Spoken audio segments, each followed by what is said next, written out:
Hi, I'd like to call this meeting of the Napa Local Formation Commission to order. Let the record state it's April 7th, 2 p.m. Roll call, please. Good afternoon. Commissioner Cottrell? Absent. Commissioner Moeller? Present. Commissioner Painter? Absent. Commissioner Ramos? Here. Chair Leary? Here. Let the record reflect that we have alternate Commissioner Khan. Here. Oh, I'm sorry. Gallagher Here. and alternate Commissioner Oro sitting in for Commissioners Painter and Cottrell. Let the record reflect that we have a quorum. All right, I would invite the audience to stand and join with me in the Pledge of Allegiance. I pledge allegiance to the flag of the United States of America and to the republic for which it stands, one nation, under God, indivisible, with liberty and justice for all.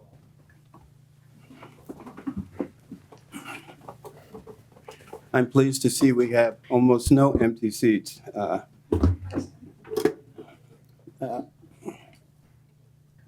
Brendan, do you want to read number 3 or Stephanie? Disclosure under the Political Reform Act. Actually, we'll have legal counsel read that. Okay. Yeah, Thank you. I'm happy to do it. So Yeah. thank you, Chair and Commissioners.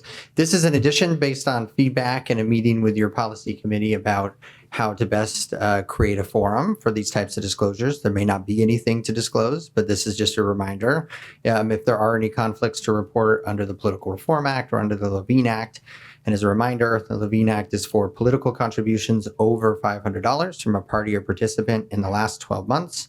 Also prohibits you from accepting those campaign contributions for 12 months after a decision is made. And I'm sure you all are familiar with the Political Reform Act piece of this, similar to the other councils and boards and commissions you sit on. So if there are any disclosures, now's the time to do it. If there aren't, you can simply move on to item 4. All right. Thank you very much. So moving on to approval of the agenda. If there's no addition, corrections, or anything, Delia, do you have? No? All right. Can I get a unanimous or? How about a motion first? Motion. Okay, I'll make a motion that we approve today's agenda. May I have a second? Second. All those in favor? Aye. Aye.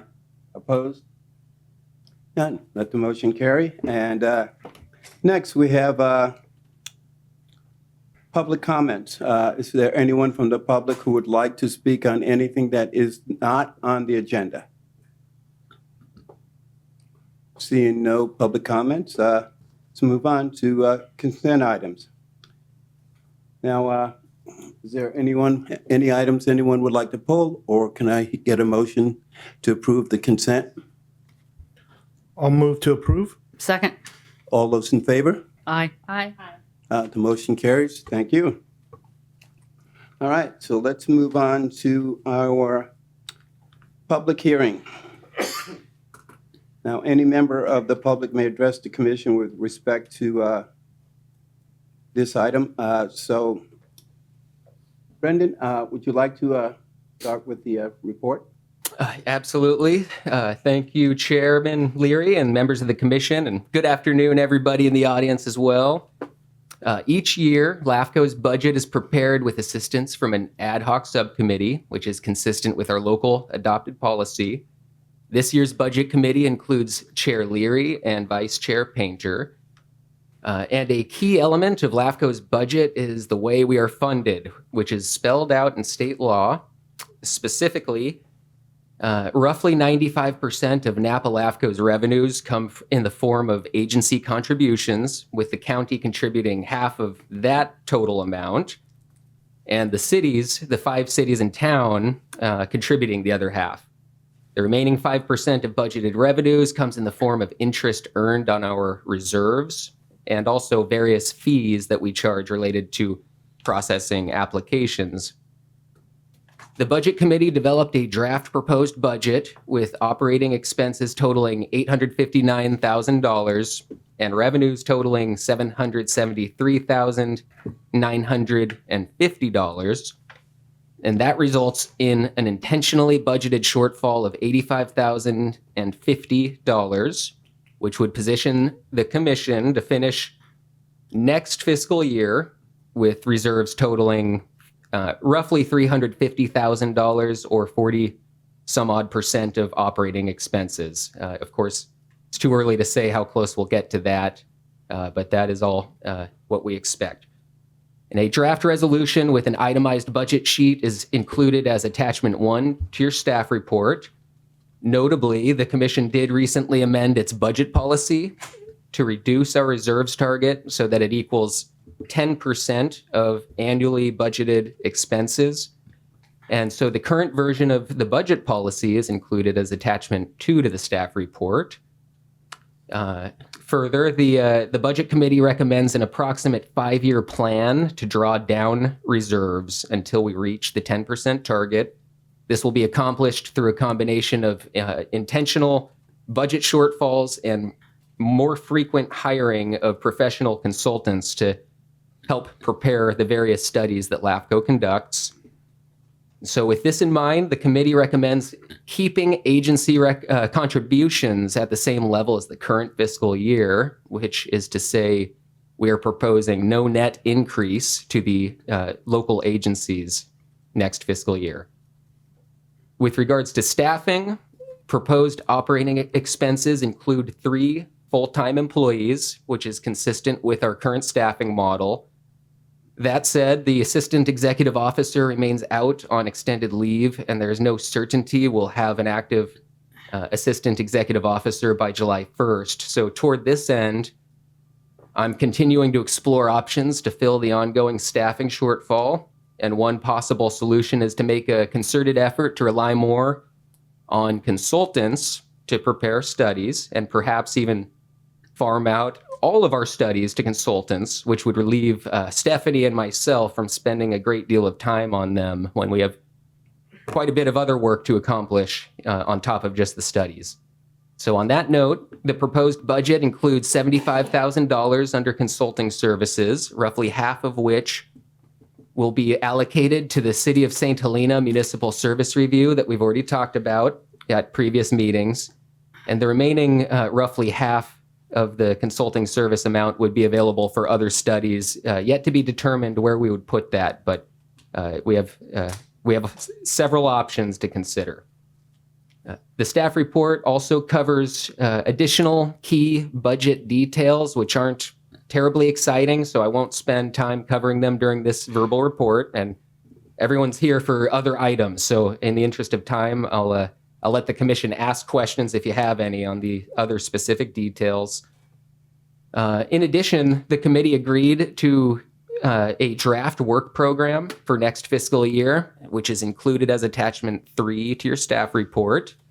The highlights of the work program are really the studies, and there are only 3 studies listed. One is the ongoing countywide fire and emergency medical services municipal service review, which hopefully will be presented in the next few months as a draft report. We're also working on the City of St. Helena Municipal Service Review, which we'll talk about more later on this agenda. And finally, the Napa Sanitation District Sphere of Influence update, which is expected to be more intense than previous reviews of their sphere. So those are the highlights of the work program. Also want to just quickly make a note back on the budget as far as scheduling goes. Under state law, LAFCO must adopt a proposed budget by May 1st. So today really is the ideal time to adopt the budget. If the commission is not ready to adopt it today, we will need to schedule a special meeting sometime before May 1st, which proved to be necessary last year, and we hope to avoid that from occurring again. Also, this item involves a duly noticed public hearing, so the commission will be asked to follow standard public hearing procedures before considering action on this item, certainly inviting public testimony as part of that. And with all of this in mind, staff recommends the commission take all three of the actions that are outlined in the staff report on page 1, and these can be taken under a single motion or separately if preferred. Those three recommended actions are to adopt the draft resolution included as attachment 1, which would adopt the proposed budget. The other two actions are to direct staff to circulate the proposed budget to the funding agencies as well as the general public for review and comment. And finally, direct the budget committee to return with a final budget at the next meeting scheduled on June 2nd, 2025. So with all of that in mind, I will hand this item back to the chair, and staff is happy to answer any questions that the commission may have. Any questions from commissioners? Nope. Then I'd like to open this up to the public. Open the public hearing and invite public members to speak on this item. I see no speakers, no hands are up. So is anyone, I'll close the public hearing and come back to commission. Can I get a motion? Yeah. Mr. Chair, I just wanted to say I want to thank the Budget Committee for the work and especially in keeping the member dues stable. I think that that's incredibly important given where all of our jurisdictions are at and the work that is before us. I do appreciate the improvements in the accounting as it relates to administration of services and breaking down those key components that go into that calculation. And with that, I will make a motion to approve the budget as proposed for 25-26. I'll second. Motion has been called and second. Can I get a, I'll call for the vote. All those in favor? Aye. Aye. All those opposed? Motion carries. All right, let's move on to item number B. Quickly, before we do that, so the action that was just approved was All three? the first of three items. I don't believe it covered all three Okay. recommended actions, so I'll look to council to help guide us on getting back on track. I will go ahead and make this easy for you. That was the adopting the resolution of the proposed budget. The next is going to be to direct staff to circulate the adopted proposed budget to each of the funding agencies. Do I have a motion? So moved. That's it. All those in favor? Aye. Aye. Aye. All right, and now the third item? And the third item is for approval of the draft work plan as proposed with the accompanying budget. That's a motion. All those in favor? Aye. Aye. The motion carried. All right, now we can move on to item B. All right, are we ready? Yes, we are. Okay, well, good afternoon again, everyone. This is our second duly noticed public hearing item on today's agenda, and it involves a request from the landowners of 1661 Green Island Road to expand the City of American Canyon's sphere of influence to include their property. It's important to note that neither annexation nor development plans are being proposed at this time. This is a rather information-dense item, and the written staff report thoroughly addresses all of the statutory, policy, and key local conditions and considerations. And since there's far too much information, too much to cover in a verbal presentation, I'll defer to the written report for most of the specific details, and I'll use this time to provide a broader and more philosophical discussion that I think the commission needs to hear. So today I want to walk us through the concept of a sphere of influence briefly, or SOI, and how it reflects the heart of LAFCO's mission, balancing growth with preservation and service efficiency with long-term planning. The Green Island Road SOI request is an ideal example to bring this to life. And so really, what is a sphere of influence? Let's start with the definition. A sphere of influence is defined as the probable future boundary and service area of the affected agency. A sphere of influence is essentially LAFCO's long-range plan for where a city or a special district might logically grow. It's not the same as annexation, but it's a key first step.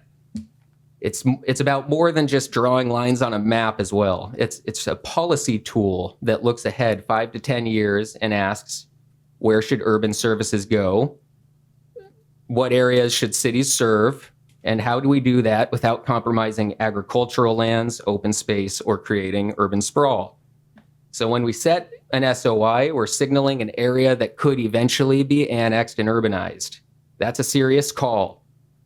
It reflects not only land use and service feasibility, but also values like protecting farmland, honoring community boundaries, and promoting efficient government.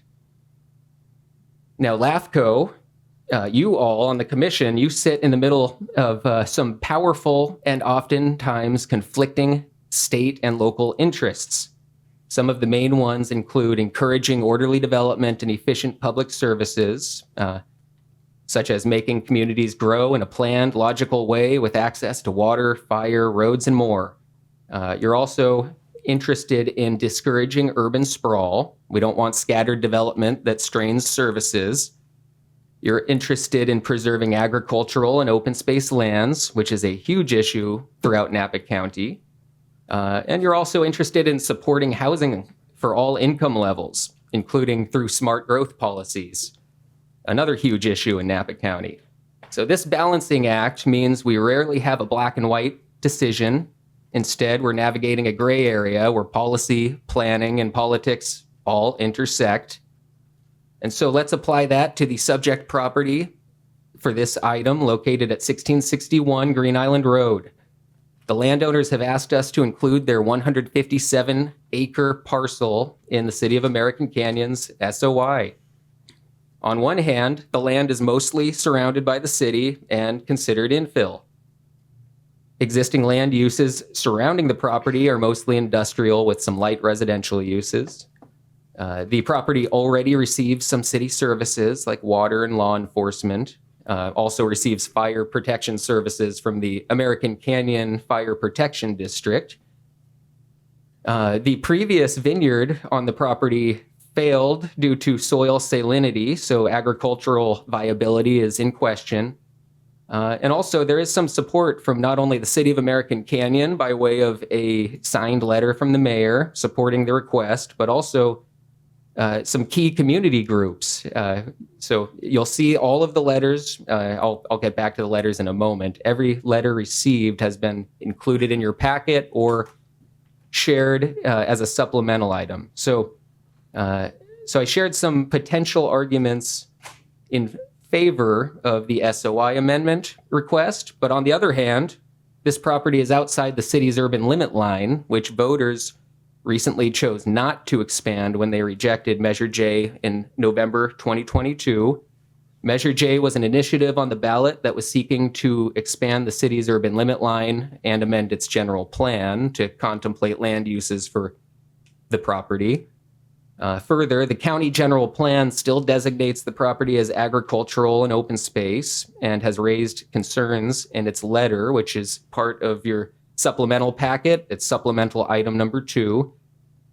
In addition, LAFCO policy strongly emphasizes preserving ag land and open space land unless voters or plans say otherwise. There are some major environmental groups opposing the SOI expansion. We've denied similar requests twice in 2018 and 2022 based on similar issues involving conflicts with the urban limit line and ag preservation.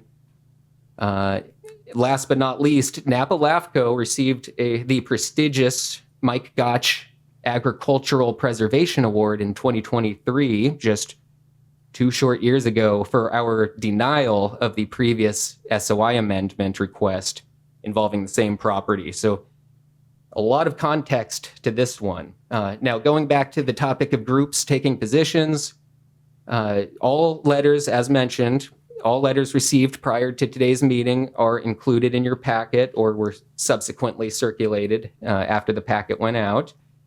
These comments predominantly oppose or express concerns about amending the city's SOI, with the joint Greenbelt Alliance and Save the Bay letter generating 190 co-signers. And in addition, the Napa County Farm Bureau does remain opposed. They got us a letter last week to that effect.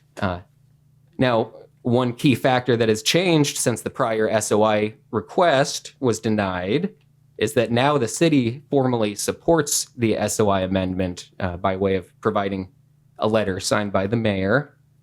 Now, what does LAFCO need to consider in order to make a decision on an SOI amendment request like we are considering today?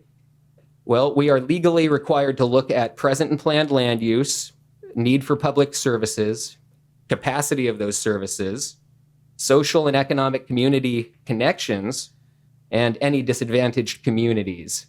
So a lot to consider there. And local policies also look for consistency with general plans, voter-controlled urban growth boundaries, environmental goals, and service plans. So it's a very broad analysis.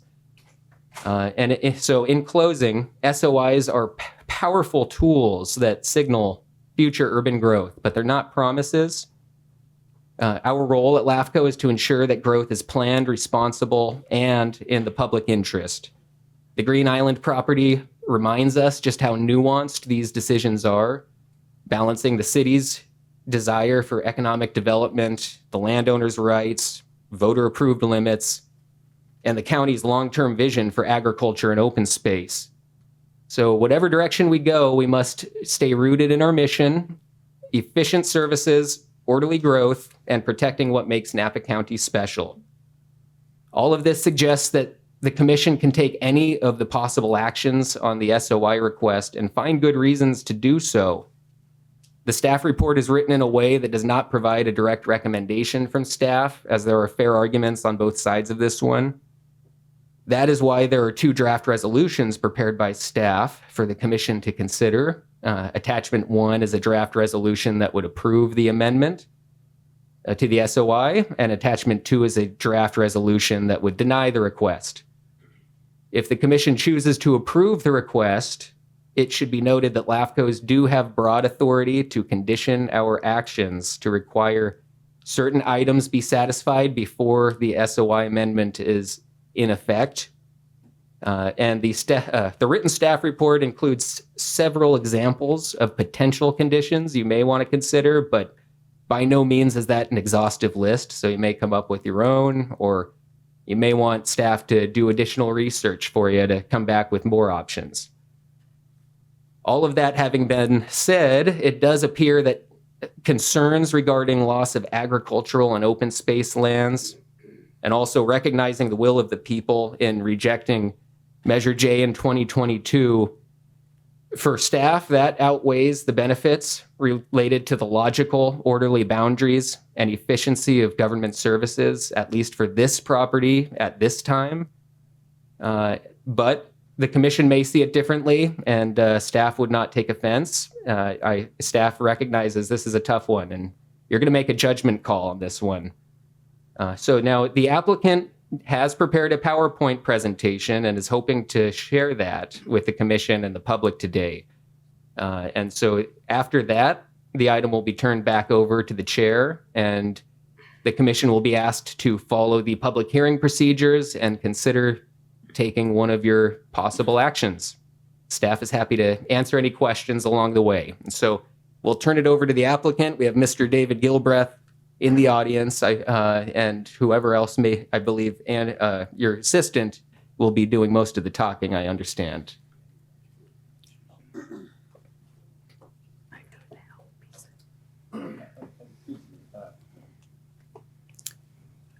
Brendan, is this part of the public hearing, or is this part of the presentation?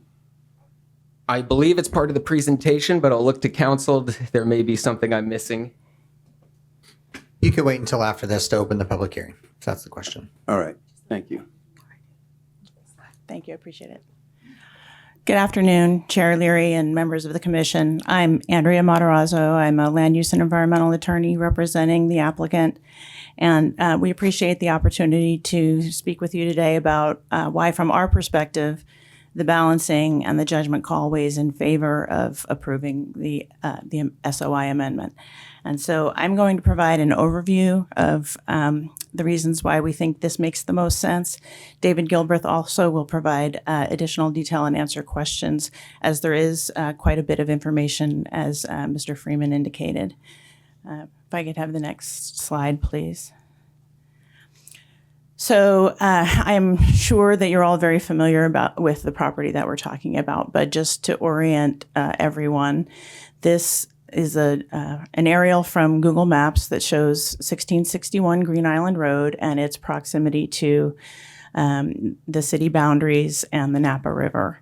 As Mr. Freeman indicated, it is an infill location. It is substantially surrounded by other developed uses. Next slide, please.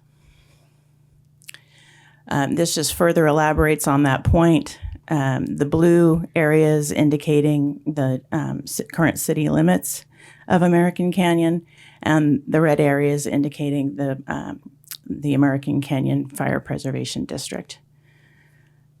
Next slide, please. So just in terms of cohesion with existing services, this is the infill location specifically as to the American Canyon Fire Protection District, which has already been annexed. Next slide, please.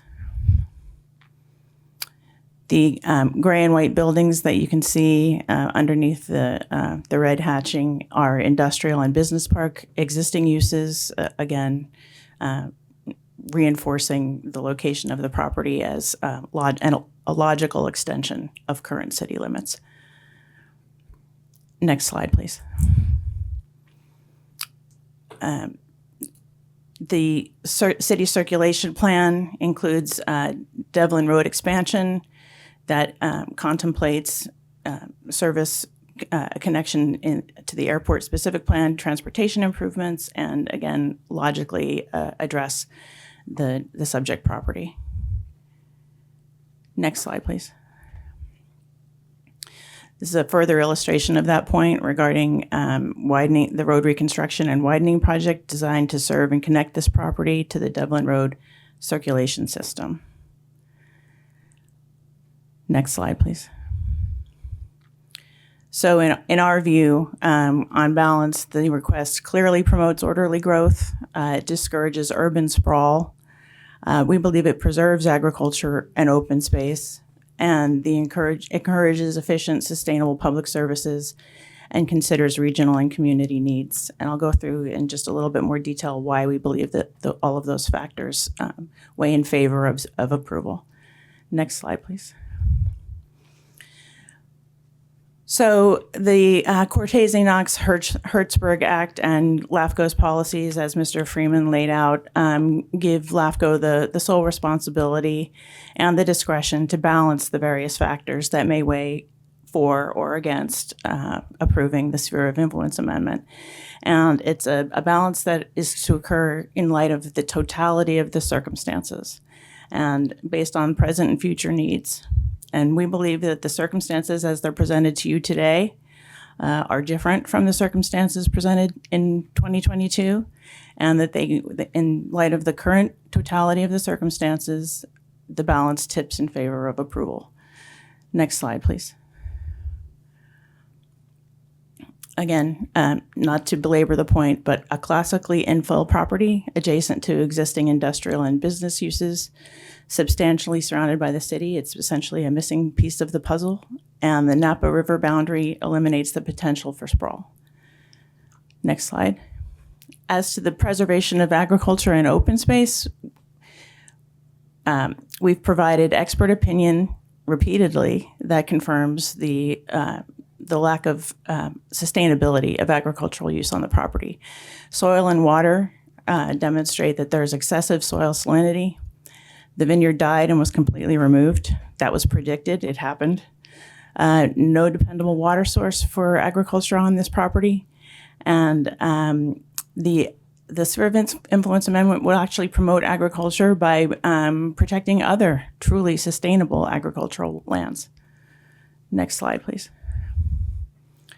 This is a visual representation of the current conditions on the site. The vineyards were irreversibly in decline and have been removed. So the existing site has no vineyard. It's not agriculturally sustainable. The history of agriculture on the site is a failure, and production is not economically viable. Next slide, please. Again, we have presented the best available science. The farmland maps are essentially desktop reviews. They're not reliable.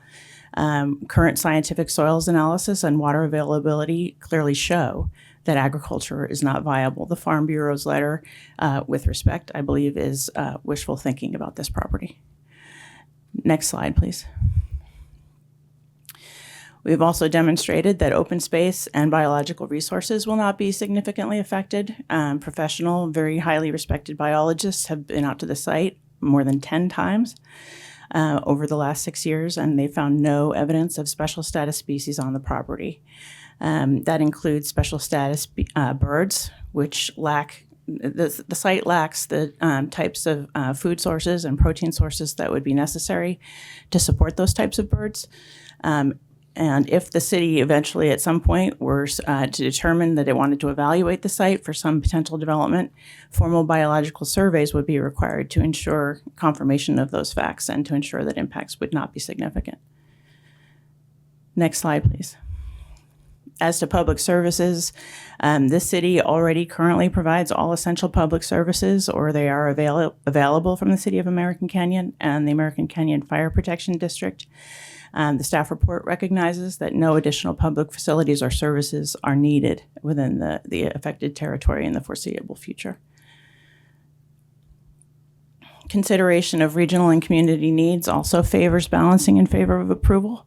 The Napa County Airport Land Use Commission made specific findings regarding the appropriateness of the site for a variety of land uses, including workforce housing, multifamily residential, outdoor uses such as parks, playgrounds, various commercial, office, and service uses. And as the staff report recognizes, the sphere of influence is already built out. There's very little available underdeveloped or vacant land for infill purposes. Next slide, please. The City of American Canyon issued a very clear letter of support. This information is available from its website regarding how it has embraced a new opportunity, recognizing the changes in circumstances from previous consideration, and that this would be a significant regional and community benefit. Next slide, please.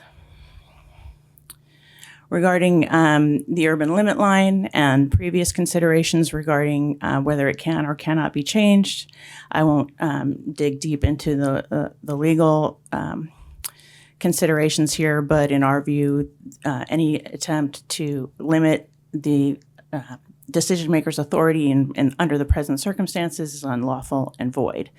Next slide, please.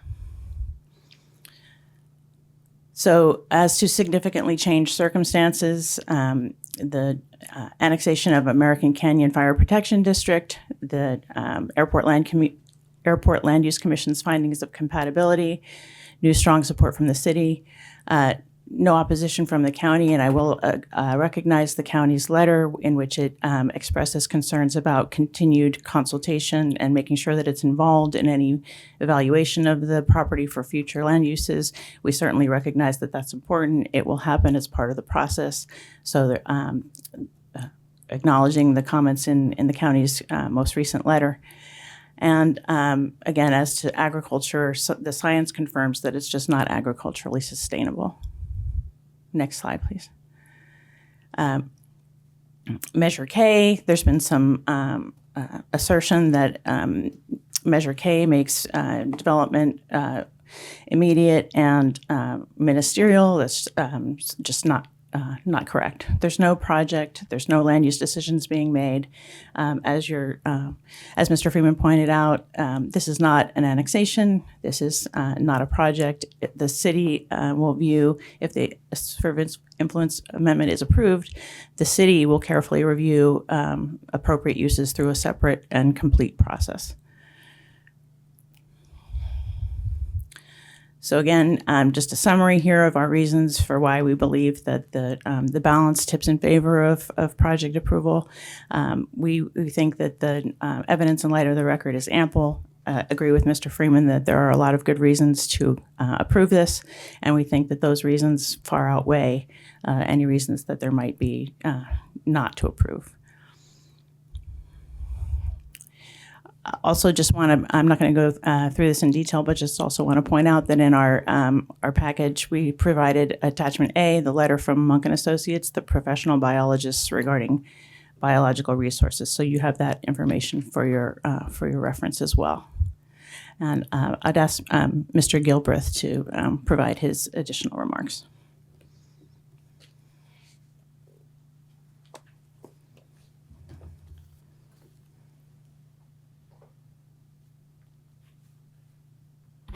Good afternoon, Chair Leary, Commissioners, ladies and gentlemen. Excuse me, my name is David Gilbreth. I'm one of the co-managers of the Green Island property. Got a lot of experience with that property.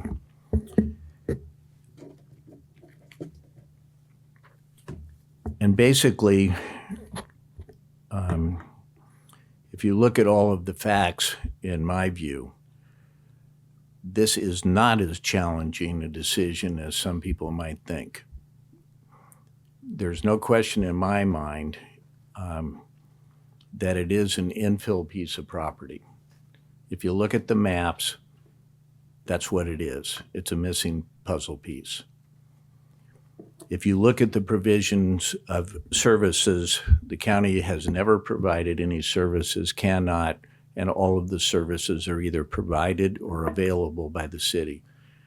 Those are the most classic items, in my view, in LAFCO law. And there was a time when I met John Knox, and it used to be those many years ago for the incorporation of American Canyon, which I was involved in, that this podium was over there. And I've been here a lot, as some people might know. In that process, which took a couple times before I was asked by John Mikologic, Mickey, to lead the effort for incorporation, it had failed twice. So this idea that once there's a Measure J or something else, it's over. We have had highly charged political contests at the board. Unfavorable comments with no merit were made regarding that. The same was true to a much lesser degree with the elections at the city council level. Things change. It takes a while for a vision, which is what Mickey had for this community. I was with him when he drew the map. The map included this property. It included the lands north of Green Island all the way to the airport. Why? Because that was a natural growth area in his view. I certainly thought so too. Subsequently, in 2008, the property to the north of Green Island was annexed by this ill-conceived 2008 agreement. That agreement was most unfortunate. The council at that time could not apparently resist the pressure of the county to sign an agreement that is clearly illegal. A lot of politics in the past for this particular piece of property and that community. And by the way, if I've misstated that it failed twice, it's my recollection that I got that information from Mickey. And that was one of the reasons that he asked me to lead that effort, because I was doing land use in the area for different people. Jack Newell Sr., Eddie Biggs, Jim Busby, and others who made great contributions, by the way, to that community, as did we. After the 92 incorporation, there was a 98 sphere of influence meeting before LAFCO and an annexation that resulted in 2 different projects and a school site being annexed, providing hundreds of houses, all part of Mickey's view that this was a community that needed housing, industrial areas, specifically including this land, so that that particular industrial park could grow out and mature, just like the county wanted their airport to do. And the county itself, at that time, through their years, developed over 1,300 acres of airport industrial property. It was essentially all AW, the same sort of designation here, with the same marginal soils, by the way, but not the severe salinity that was a result later with the efforts to try to farm that area. So the history is great, and the politics change. And Measure J was about moving the urban limit line and a warehouse project that I had personally been told by different council members that they would like to see that happen. Otherwise, I wouldn't have started this. This started because we had no one that would farm it, no one that would loan money to farm it. There was no other use involved. I started out with an incredible, I think, and I don't know if Adam Gisletta knows exactly, 2.4% in that property. And I did it because Adam's father is the one that got me into this mess. He asked me to do that because he was involved in the other activities. And so I did do that. I put in more money later. I was happy to sell it. The buyer was at my house 3 weeks before the escrow was going to close, and he told me that it was irreversibly unfarmable, unsustainable. Peter Nissen, who was the president of the Farm Bureau, was sitting next to me when I retained Paul Anamosa and argued with them. I do have a science background. It's not in biology or soils or farming.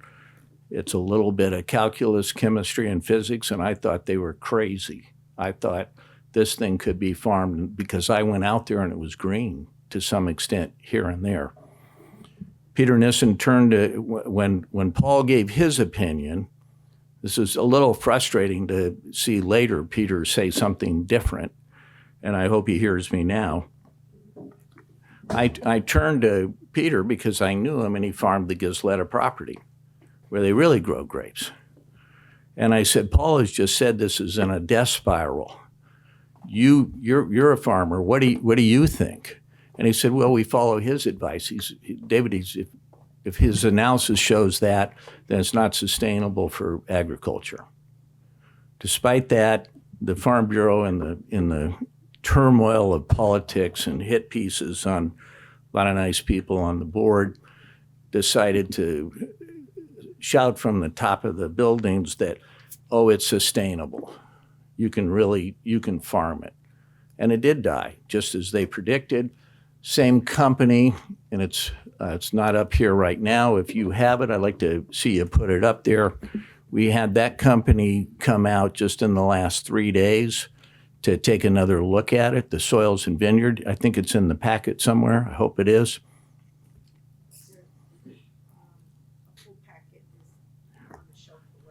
Well, I'll paraphrase it. What they did is I called them up and I said, I think people are still saying it's sustainable. It died. We took it out. No one will buy it. We put 5 years of time to get financing and do different things and farm it. No. So they went out and they came back and they said, and quoted a section of the conservation regs that says, in essence, warning, don't rely on somebody in an office saying that it's irrigated farmland. You're scientists. we're scientists. We go out and we analyze. We have lots and lots of samples showing the salinity and the lack of sustainability, and there's no water. I don't know if anybody remembers Bob Steinhauer. He's a legendary farmer. We got a second opinion going back from him. He thought it was ridiculous that we would retain him and pay him money. He said, I use Paul also. He's equivalent to what I do. His opinion is in the packet, showing that it's not sustainable. I mean, my goodness, we have to follow the science here. It is not sustainable ag land, and I think that's very critical. What else would we do with an infill piece that's part of the puzzle that gets an economy of scale with all of the money that's been put into Devlin Road, millions, and now money to go into Green Island, which we are contractually bound to contribute to, by the way, if and when we're annexed.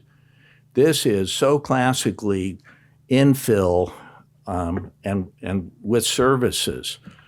And the use of the property now, this is another significant change. Many of the airport land use commissioners, and 5 of them are planning commissioners for Napa County, but many of them, at my request, over 4 to 5 months, came out and looked at the site. And the discussion was, well, if we can't have any agriculture here, and we have a road system, millions of dollars paving the way to it, and we have a community need that's urgent. It's an emergency to provide some sort of workforce housing. What do you think about putting housing here as a compatible use? And after 4 or 5 months and having Napa County staff out there, it was a unanimous 7-0 vote by that land use commission for the airport that it was compatible. And it never was, it's interesting, it never was in the hazard zone for aircraft taking off and landing, ever. And so I took them out. I took them to the southern edge of the airport and asked them if they could see and hear the property from there. You can't, because there's the new PG&E building, there's Biagi, there's other things in the way, and I hope everybody got out there. So you can't see and hear it. It's the end of Green Island. And when you get to the property, you can't see or hear the airport. No surprise, same buildings are in the way. So here it is out there, infill, getting all the services, and no agricultural use is possible, for sure. And yet some people will come back and say that, no, that's not true. Other people will stand up and say, it's mind-boggling. It's all wetlands with no analysis whatsoever. It's significantly elevated. It's ridiculous. Then other people will come out and say they're bald eagles. We've got the leading biologists, Monk and Associates, that have been all over the property. There are no trees for a bird that size to nest. I don't think there's any protein there. It's mainly small rodents. I don't even think there are squirrels there, but I don't know that. But the biologists know everything, and they have sent in a letter, which is in the packet, that says, after being there for over 6 years and 10 times from 2018 to the present, they've seen no endangered species. They've been all over it, and they're world famous. So I think that it's classical. I think there's a lot of noise here that is not scientific, that is not reliable, and it's easier, in my analysis, with respect to others, to come to the conclusion that it fits in the SOI. It's logical, it's infill, it's the classical thing that John Knox talked about. And when John was here and standing over there and talking about this, I want to tell you a little bit about who he is, because it was pretty interesting, and it's on point here, in my view. I hope the chair will allow me to talk about this. When this matter was going forward, there was the same sort of conversations and hyperbole and the same people in the Farm Bureau. saying that the land that was to the east, which was not salty, but not good for farming, oh my gosh, we have to preserve this. So I went to hunt down John Knox, and he allowed me to come over on some Sunday, and we sat together for a couple hours, and he told me why there is a Cortese-Knox bill now with Hertzberger added to it. And the reason for it, he was asked by Pat Brown, this gets way back in politics. He was asked by Pat Brown, because he was in the legislature, to get a LAFCO creation bill to stop urban sprawl in Southern California, where some of these cities were reaching way out to grab some chunk of land and with no possible way of adequately serving it, just land grabbing. So he said he was tasked to get that so that it would be an orderly, reasonable process. So in that process, I learned a lot about that. And then as he was here, he said the following, because some people think that LAFCO's main purpose is to stop reasonable growth. And what he said was, that's not the purpose. Once it's an infill piece and services, it's not sprawl, it's to allow it to go in so that it'll be properly controlled and planned by the city that's involved. And I think that's, when you read through all of these policies, that's what I take away on this. So for those reasons, I think it's appropriate. It's highly appropriate. And I have to tell you, it's difficult not to be more critical of the past with the county and the way they've handled American Canyon. I don't think they have done that anywhere close to the right way. I have stronger language when I'm not in a public hearing about that.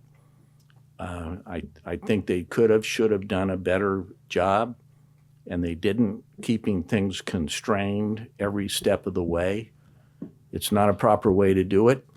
I trust the city council. You know what the city council members tell me in American Canyon when I meet with them and a topic comes up? We don't always talk about Green Island, fortunately. What are they trying to do? They're trying to provide the absolute best representation for their community, and they articulate it. They articulate that when you talk to them. I don't often hear that from other jurisdictions. These people are trustworthy. They're smart. They're fair. Everything in the environment that needs to be protected, of course, it'd be protected there. They should be the stewards of that land and make the determinations as to its future use. In regard to requests that I meet with people and talk with them, and some of them are apparently annoyed that I don't meet them as quickly as they might like. I have said to some people who I think are rational and approachable that I'm absolutely willing to meet with them and talk with them about future uses. If you approve this SOI, which I hope you do, I will meet with any responsible person. I certainly will meet with leaders of the community, the council, Napa County government, environmental groups. We may well have differences of opinion, but as long as it's civil, I will meet with them. I want to get the best information possible. I want the best possible potential project possible. My group thinks, because we are the ones that got the approvals for hundreds of houses down there, we think we did a very good job getting those approved and later built, providing the housing that was needed, that was wanted, that was part of Mickey's vision. So I thank you for your time. And if you have any questions, I'll be happy to answer them. Thank you.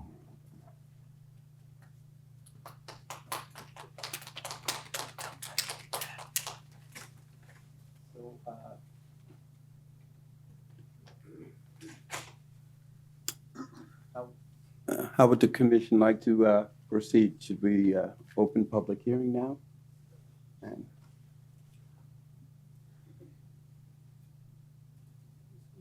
Well, staff doesn't have anything else to add at this Okay. time. all So right. All right, so I'll, Chair, may I just ask a clarifying question? yes. The decision today is to, to consider action on the request to amend the City of American Canyon sphere of influence, either approve or deny or continue. and that just means it's an approval for that. It still remains in county. It still remains as is property. It's just that sphere of influence letter is the only thing that has changed after this. Correct. Yes. So American Canyon would not have new land use entitlements or authority over the property just if we amend the sphere. All it does really is it changes a line on a map that LAFCO maintains, and it allows for the future annexation of the property into the city. But it does not presuppose annexation will be approved. And it's not a guaranteed approval of that. The county may choose to hold on to it for a very long time if they wanted to. Correct. Although LAFCO's goal is for spheres to be a 5 to 10 year planning window, which means we would like to see it annexed within 5 to 10 years if we're going to put it into the sphere. But that does not always happen. Coincidentally, there's this ULL line that is 5 years from expiring at that time. Correct? So Correct. if the city and county just sat on it, that wouldn't naturally expire. But let's say it's 2031, that land is still in the county. It doesn't necessarily turn right over to the city. I'm just trying to make sure we understand the parameters here. Yeah. All correct, Commissioner Oro. Yeah. Okay. Thank you. Any other questions from commissioners? All right, so I open public hearing. Any member of the public would like to speak on this, please come forward. State your name. And where you from?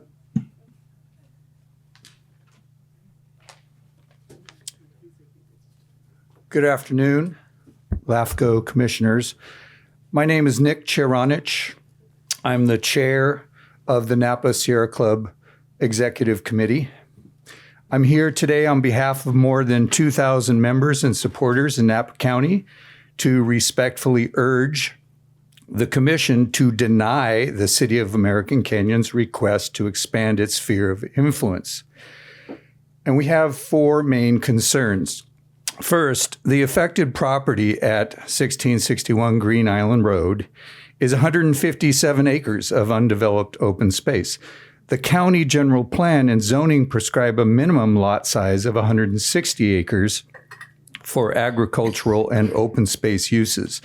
This property does not meet that standard and, as such, does not qualify for inclusion under LAFCO's policies. Second, inclusion in the city's SOI would pave the way for annexation, subdivision, and likely industrial development in this wetlands area, uses that are not consistent with the county's land use designations. This would undermine the general plan and promote sprawl in an area that's meant to remain rural. Third, LAFCO's mission is to promote the orderly expansion of cities in a way that protects the environment and agricultural and open space lands. This proposal does neither. Instead, it opens the door to development that would permanently alter the character and ecology of this area. Finally, the property lies outside the city-urban limit line, which is defined in a 2008 agreement between the city and county. That agreement explicitly prohibits expanding the ULL or the SOI until 2030. In 2022, voters rejected Measure J, which would have amended the city's general plan and expanded the ULL to include this site.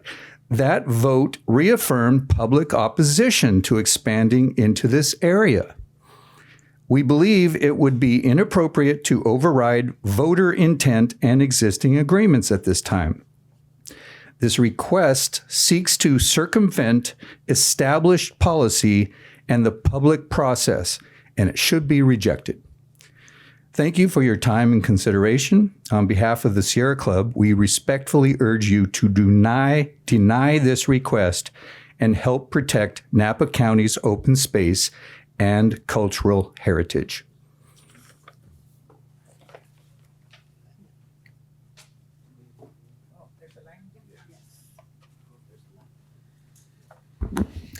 Good afternoon, Peter Rumbull.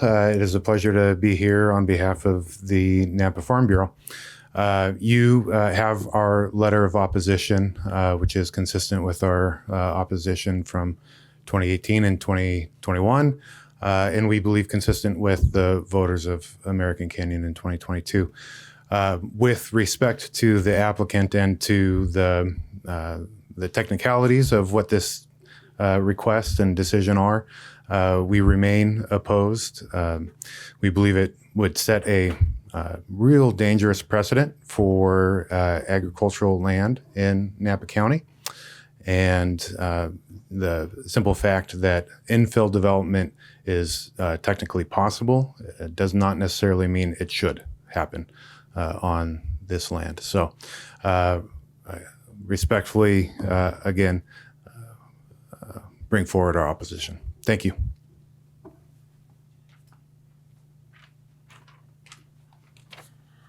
My name is Yvonne Baginski, and I also am asking this commission to respectfully deny this request. I would like to point out that that's an area where I frequently walk. I also frequently walk in the business park. I see a lot of evidence of all kinds of wildlife.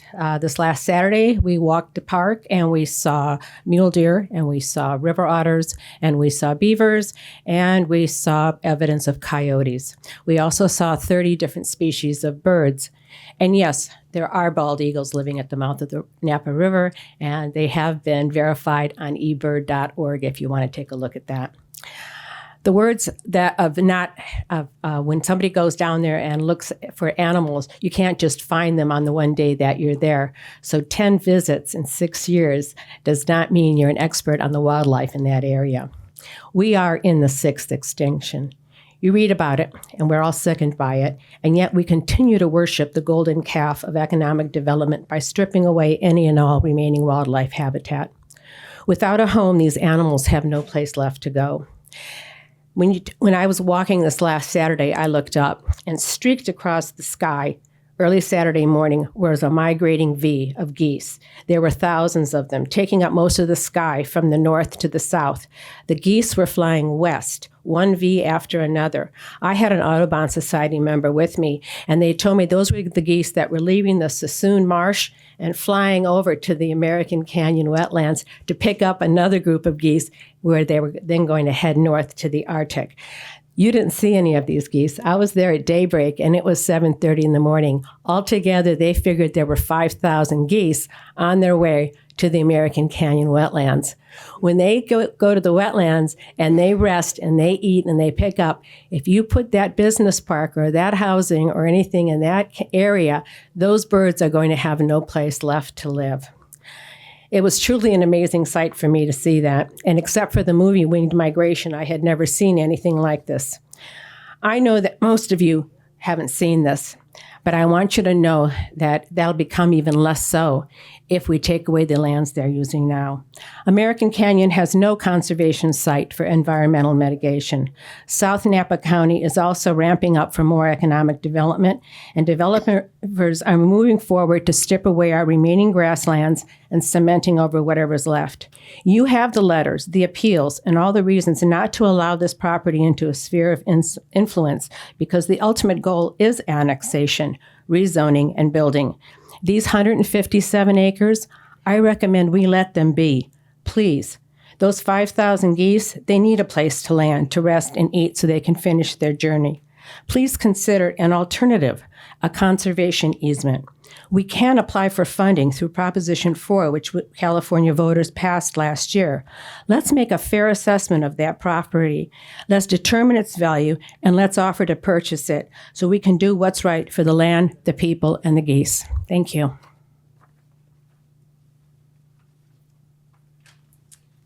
Good afternoon, ladies and gentlemen. Thank you for letting me speak today. I am speaking on behalf of my daughter, Ariana Maniscalco, who's 22 and a paralegal, and myself, a 30-year litigation secretary for a major law firm. I live right on Wetlands Edge Road. I bought the house as it was being built.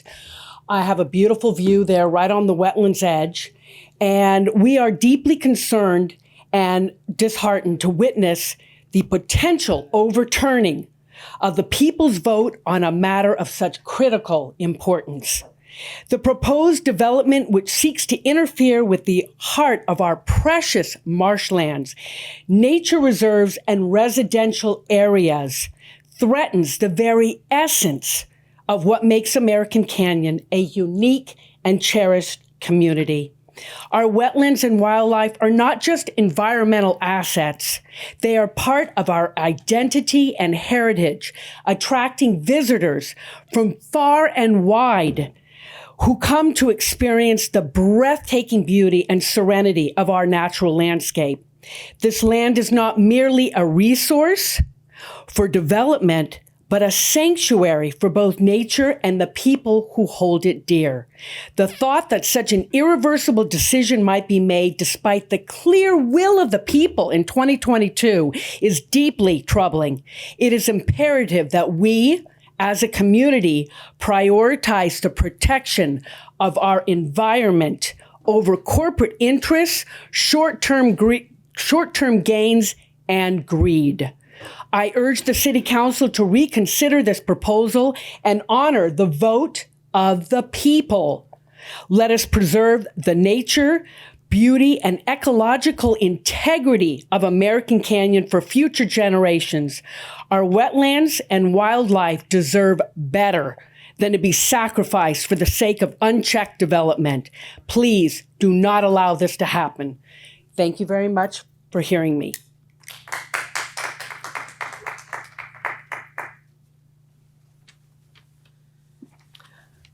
Good afternoon, commissioners and members of the public. My name is Jeanette Goyech. I have lived in American Canyon for over 37 years now. Can you speak up? We can't hear you.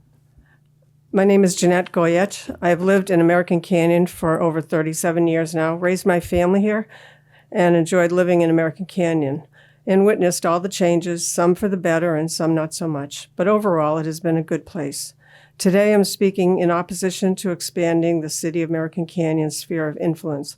2 years ago, the people of American Canyon voted no on Measure J. The people of American Canyon did not want the property to include 157-acre Green Island property currently zoned agriculture. They wanted it to remain ag land. These wetlands need to be preserved for the biodiversity of plant and animal life, and as a buffer to the impacts of flooding and storm surges. My concern, and quite honestly my fear, is that if the property becomes an American Canyon sphere of influences, the developers will take that opportunity to build whatever they want on the property without regard to the environmental review or the vote of the people 2 years ago. Dismissing the vote of the people will only solidify the sentiment, which I've heard over and over. Why vote? No one listens to us anyway, and I heard that a lot lately. I ask you today to keep the 157-acre Green Island property agricultural and respect the will of the people who live in American Canyon. Thank you for listening to my opinion and concerns. Hello, my name is Zoe Siegel, and I am the Director of Climate Resilience at Greenbelt Alliance. And I'm here today to also urge you to oppose any amendment to expand the sphere of influence or change the sphere of influence to really include this 157-acre Green Island property. The letter I shared with you all earlier today and last week is signed by myself, Save the Bay, and 190 local residents. We sent it out to local residents on Thursday, and so they only had 3 days to respond. I can only imagine the number of people that would also like to sign on if given more time. You have the letter. I won't bore you with the details and repeating all of it about the flood risks, the lack of public process again. But Greenbelt Alliance works to uphold urban growth boundaries and protect open spaces, really balancing growth and urban development, similar goals that you all have. I would disagree with the developer's definition of this site as infill. The site is surrounded on 3 sides by ag use and is up against the Bay Trail. It presently floods during king tide, and I believe this will only worsen. This isn't hypothetical. We've seen the devastation that unchecked development brings to flood-prone areas in other parts of the Bay, and we should learn from their mistakes. If this land is paved over, who is going to be responsible when the homes and businesses are left underwater? I will say that even though I work for an environmental organization, I don't spend very much time opposing housing. And I know that the details have not been confirmed, but I understand that this, may eventually, the developer wants to turn this into workforce housing. I think that's a great idea. I think American Canyon needs more workforce housing. Unfortunately, not on the wetlands, and not in a way that circumvents the public process. I don't think that economic development and environmental restoration need to be at odds with each other. And I think the downtown Napa flood control project is a fantastic example of this.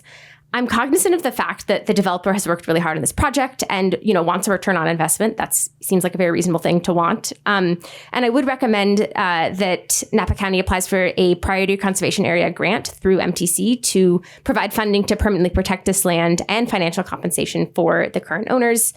And maybe, the developer can use those funds to buy a parcel of land within the city limits outside of the wetlands to build the housing.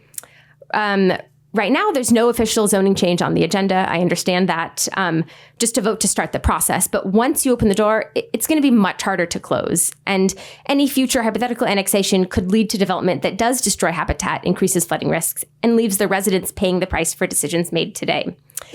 I believe part of your job is really to protect the future, of the county and to not pass costs and consequences on to the next generation.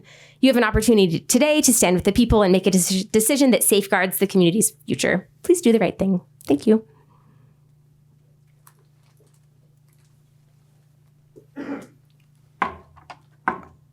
Good afternoon, Chair Ken Leary and Commissioners. My name is Anthony Quicho. I'm a longtime resident of American Canyon. And also for a long time, I was a leader of the Filipino-American of American Canyon. And I'm here to support the project. There's a lot of misinformation about, especially during the Measure J voting. A lot of noise about environmental and so forth. We're surrounded by open space. We got the hills on the Newell Ranch there, and then we got the Napa River. We have a lot of open space. This project, this property, even if it gets developed, will get protection as far as the habitats and the wetlands. You can't build on wetlands. State law prohibits us from building wetlands. And this project, this property, is not viable for agriculture, and everybody knows that from all the presentations. Now, we're in support of this because we need jobs in American Canyon. Our community needs, we got kids, we got grandkids that hopefully in the future will be able to work in American Canyon.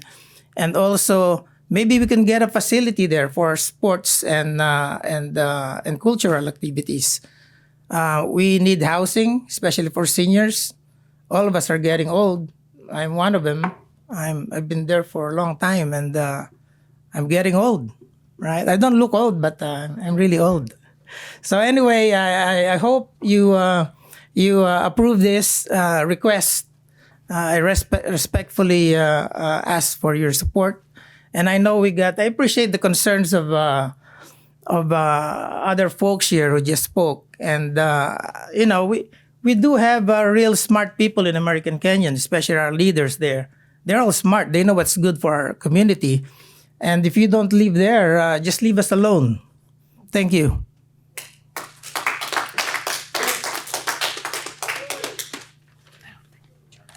Good afternoon, Chair Ken Leary, Commissioners. My name is Jojo Maglalang. I'm a longtime resident of American Canyon. I do support the annexation of this Green Island. I firmly believe that the government should allow the property to be used for beneficial purposes while protecting the environment. As a longtime Napa County citizen, I embrace environment. As a longtime Napa County citizen, I embrace the agricultural heritage.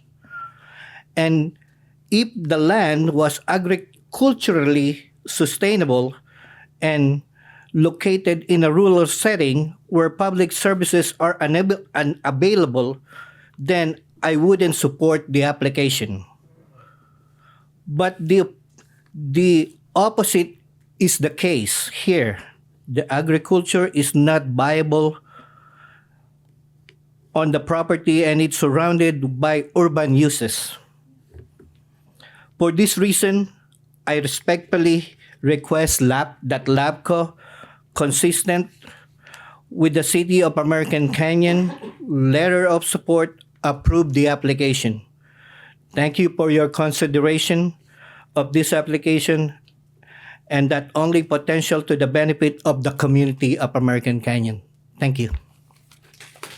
I would like to address the audience to avoid from clapping, showing any outbreak. So please avoid from clapping or yelling, or thank you very much. Good afternoon, everyone. Chair Kenneth Leary and honorable commissioners of this institution, to the guests. My name is Jodel Cruz.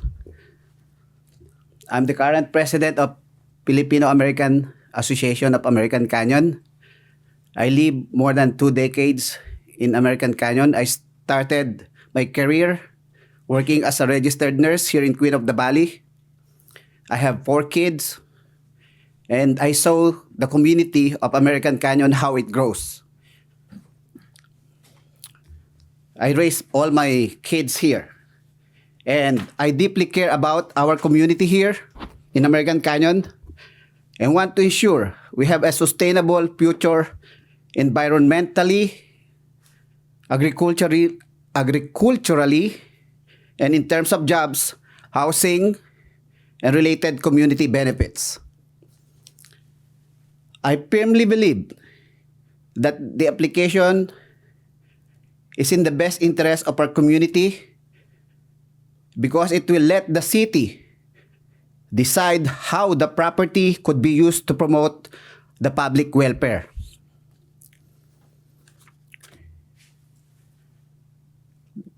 The PLAM group in American Canyon has more than 25% of the city's population.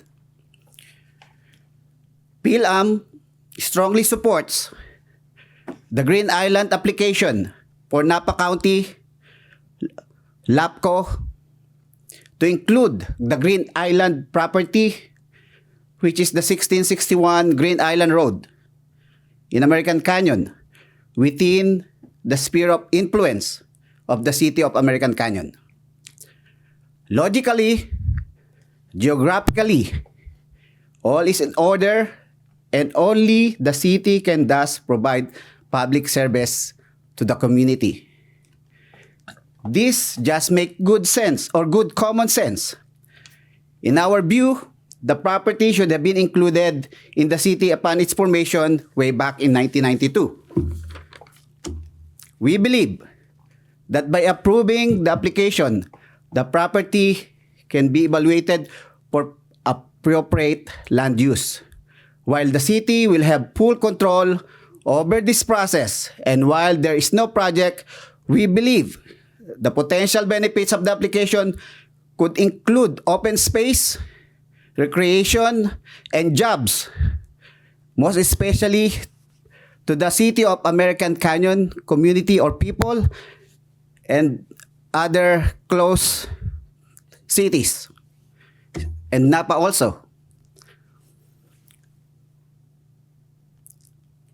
This is important to everyone in our city, especially our Filipino community, consisting of approximately, as I've said earlier, 25% of the city's population. And with all due respect to all the guests that talking about, I'm a registered nurse for like 3 decades already. We're talking about the lives of the habitats. If we put something that's more, this is just my opinion. We weigh it, which one is more important, like the life of human being, of the life of these other habitats. That's all. Thank you very much, and have a good day.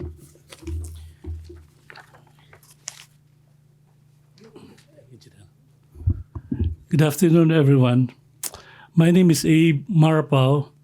I belong to the Filipino-American group in American Canyon. I'm an attorney in the Philippines. I'm also an attorney in California. So I was listening to this opposition ahead of me, and I only have two points to make. Number one, they're making Dave a victim of his defeat of Measure J in 2022. So as we have heard, Measure J is not relevant in this discussion. It has nothing to do today. In fact, there's nothing to do when it was discussed in American Canyon City Hall. Measure J was about a project that the people did not like, and it lost by 200 votes. And so they want David to stop talking about that project because he lost by 200 votes. I know of a person who lost in 2020 for the president of America, and he became president again in 2024. Nothing prevents you from coming back, especially not on the same subject matter. On the second issue, I heard the speakers, they're good. They talk about science, although I don't, if we were to talk about experts in the courtroom, we first vet the qualifications. They were talking about science here, science there. And I would wish that one day they would come back to a forum where the owners will have their own scientists to confirm or to rebut their findings. Science versus science. So they're talking about the birds would be driven away, the rattlesnakes would have no place to eat. That's so premature, Your Honors. That's a premature discussion. Councilman Orr was very right. Are we talking about a project here? No. Are we talking about letting the area be within the sphere of influence 2 steps ahead of us? Secondly, there will be another discussion to annex that property. Thirdly, when it is annexed to the city, there will be another discussion to approve a certain project, if at all there's a project. So we're 2 steps ahead of this. I'm just asking the opposition, preserve your arguments, keep them. We would like to hear them when the project is presented at the proper forum, Your Honors. Thank you.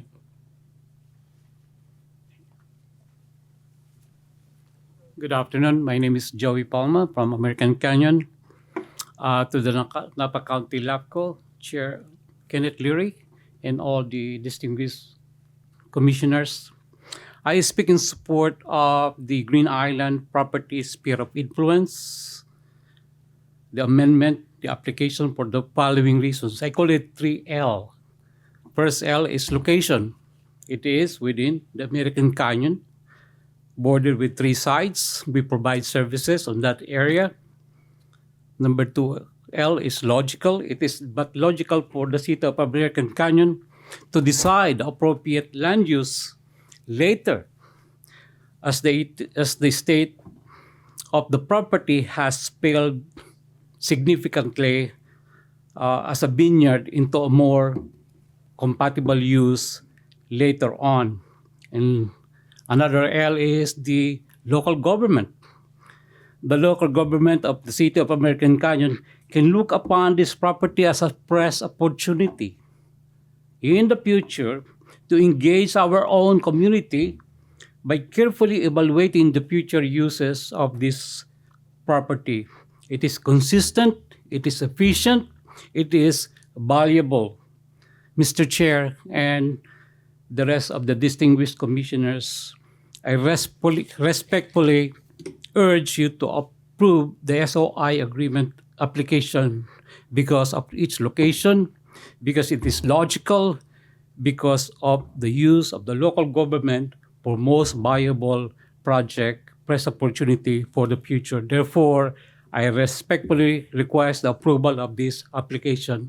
Thank you very much.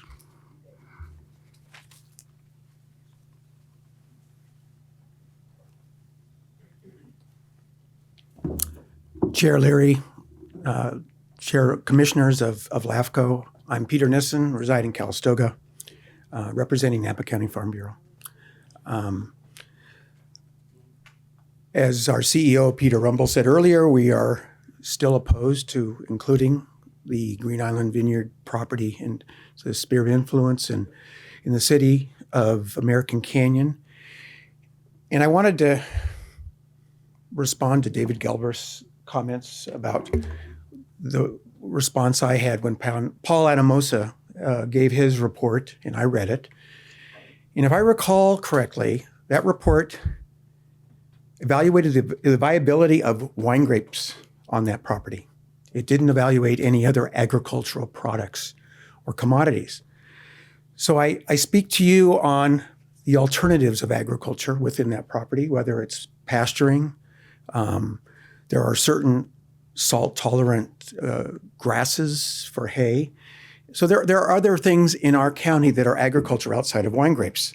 And that was some of the premise that we used when we've been before this body before concerning this property. So I just want to make sure that there are alternatives. And I think that being that I was, when I read the report, saying that it wouldn't grow wine grapes, that's absolutely true. And yes, I do or did grow grapes for the Gizlettas, who were part of the partnership of the Green Island property.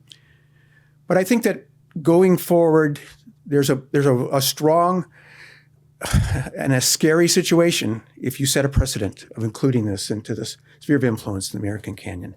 And I hope that you take into consideration that agriculture is all-encompassing. It's just not wine grapes. Thank you very much.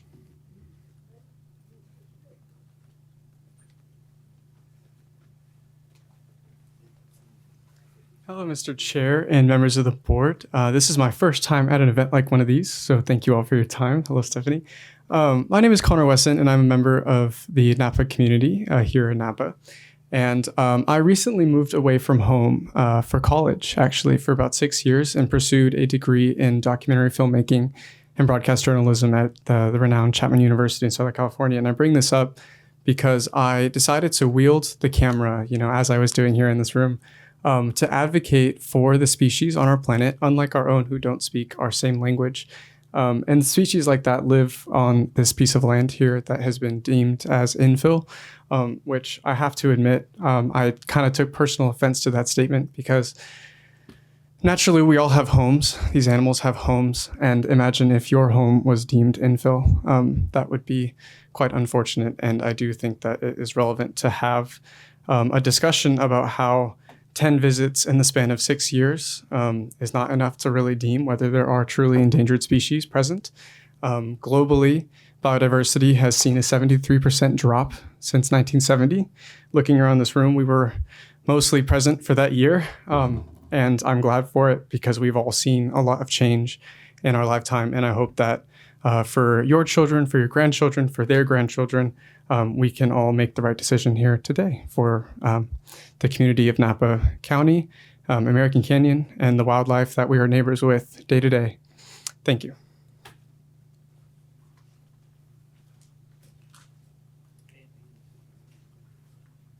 Hi there. My name is Sarah Sheree, and I'm a homeowner and business owner here in Napa County.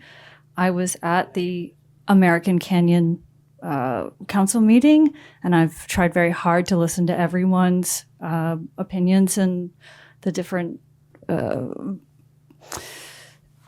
I get a little nervous speaking. I'm sorry, so please be a little patient with me. The different positions and evidence presented, and this is what I understand so far, which is that this meeting is about determining whether or not we're going to add this American Canyon to the sphere of influence to a piece of land that's in unincorporated Napa County that is zone agged.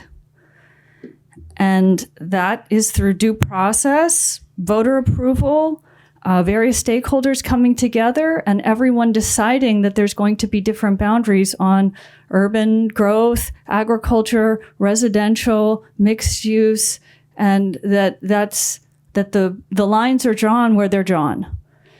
But the argument seems to be for this particular property that because the soil is has salinized, that it's no longer has an agricultural use. Mr. Galbraith said that it wasn't marginalized when they purchased the property, but something happened during ownership that made it marginalized. So when I listen to that, I hear that you could have a piece of property and then somehow get salt all over it and then change the designation from agricultural use to needs to be now housing or development or industry or any of the other things, sports stadiums, any of the other things that people have brought up here. I don't like that. It doesn't sound like very good faith. I don't know what happened. Salt doesn't fall from the sky. So I'm not sure how salt ended up all over the soil, but that's now becoming the community's problem that the board is being asked to change the designation and compensate a landowner to the highest possible degree because somehow his property became compromised for, as the gentleman said before, grape growing, and is now recommending that you circumvent the urban boundary, circumvent the zoning, go around the voters, not ask for much public input unless people can come to a 2:00 meeting, which I happen to be able to do today, for the enrichment of a single individual. Because Mr. Galbraith said that we should look at the science and not listen to the noise, I'd like to use the rest of my time to just read from the Scholarly Community Encyclopedia.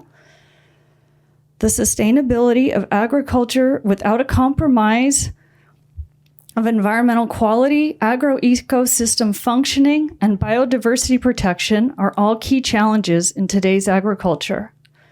Thus, the capacity of halotolerant or halophilic PGP-B to grow in resistance to high salt levels through the use of osmoregulatory mechanisms to retain regular cell functioning has become crucial.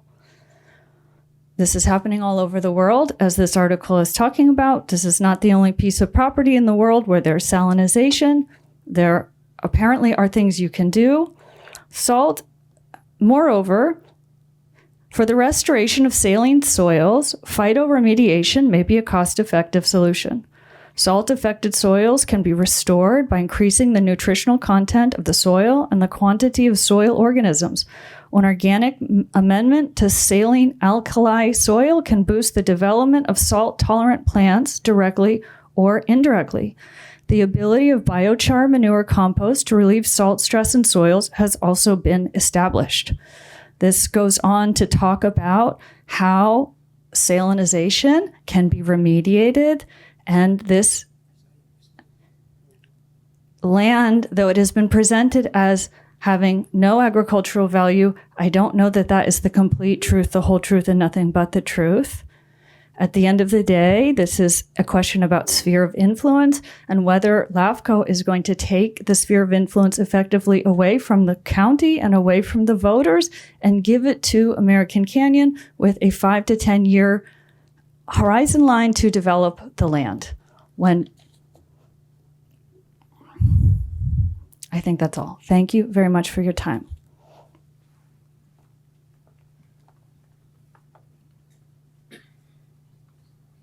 Hi, I'm Don Clark. I wasn't really planning to speak, but having heard some of the comments, I felt I should. I was actually the one who developed that vineyard property and managed it for 30 years, and sadly saw its decline due to the salinity problems. You've seen Dr. Anamos's report and the economic analysis by Dr. Kai. We've looked at every possible other agricultural crop. But that's not really what I want to talk about.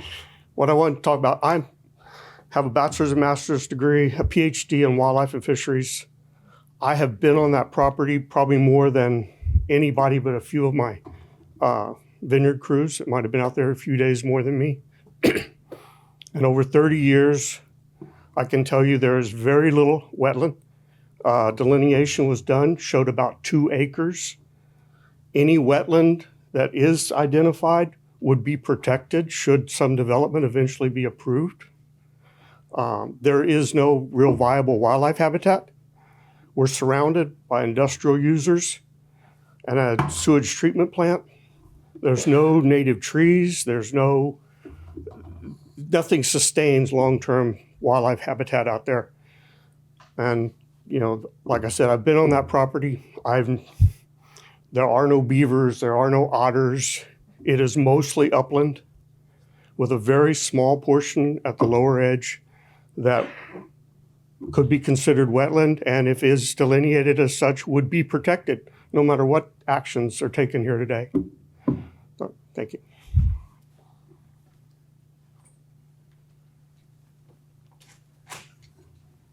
Good afternoon, Chair Leary, members of the commission staff, members of the public. My name is Bill Ross. I'm the city attorney from American Canyon. I'm appearing at the request of the mayor to emphasize one thing.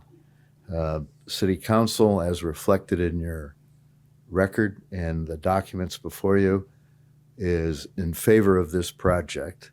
It's by a supermajority vote. That's the sole purpose of my appearance. Thank you.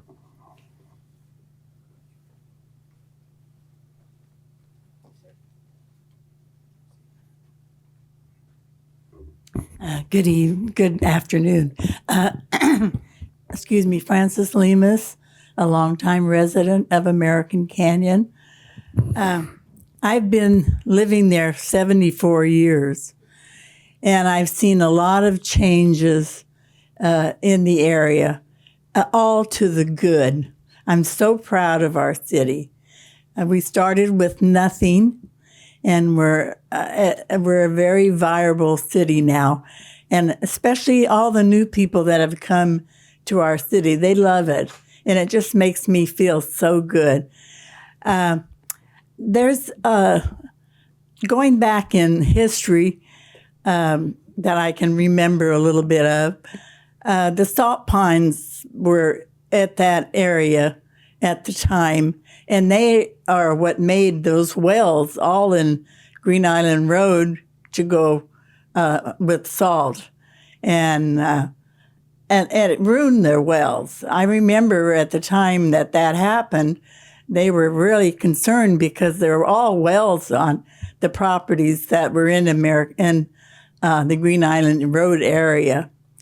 And so finally, when we struggled to become a city, because we had, I'm sorry to say, we had all the junk that Napa County didn't want. We had 5 junkyards. I lived right down the street from one that was in Lombard Crossing, so I know what they were like. And junkyards produce mice and all those kind of things that go along with all the junk that they had. So it's really amazing to see how much we've come along in all these years. The city it's a beautiful place to live. And as far as that piece of property is concerned, they pay taxes on it, and they have a right to develop their property as long as it is in the sphere of the county, and as long as it meets all the criteria. And I'm a property owner. Everybody that owns a house is a property owner, and they do have a right to develop it to the best that the property could be. Now, as far as the wetlands trail, I've been out to that trail. It's very isolated because there's no development out there, and I'm sure if they were to develop this piece of property, they would allow the wetlands not to be destroyed. And the wetlands area in American Canyon is one of our best things that we have going. It's beautiful. We have people all over that go out there, and they certainly wouldn't destroy that. So I'm really in favor of a property owner developing their property. I'm I don't like people coming out of our city and telling us what to do. Sorry to say, they have a right to do that, but we also have a right to do what LAFCO has. LAFCO, it meets the criteria of LAFCO, so you really have an obligation to do what's correct for the property. Thank you.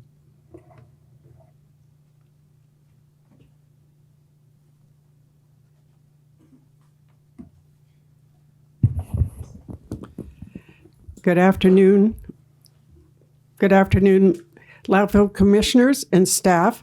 Good to be with you this afternoon. My name is Joan Bennett. I've been a resident of American Canyon for 60 years, not as long as Fran, but I've seen a lot of changes and I've been involved in a lot of changes that's gone on in that city. My concern is mostly with making sure, if possible, that American Canyon has that property in its sphere of influence.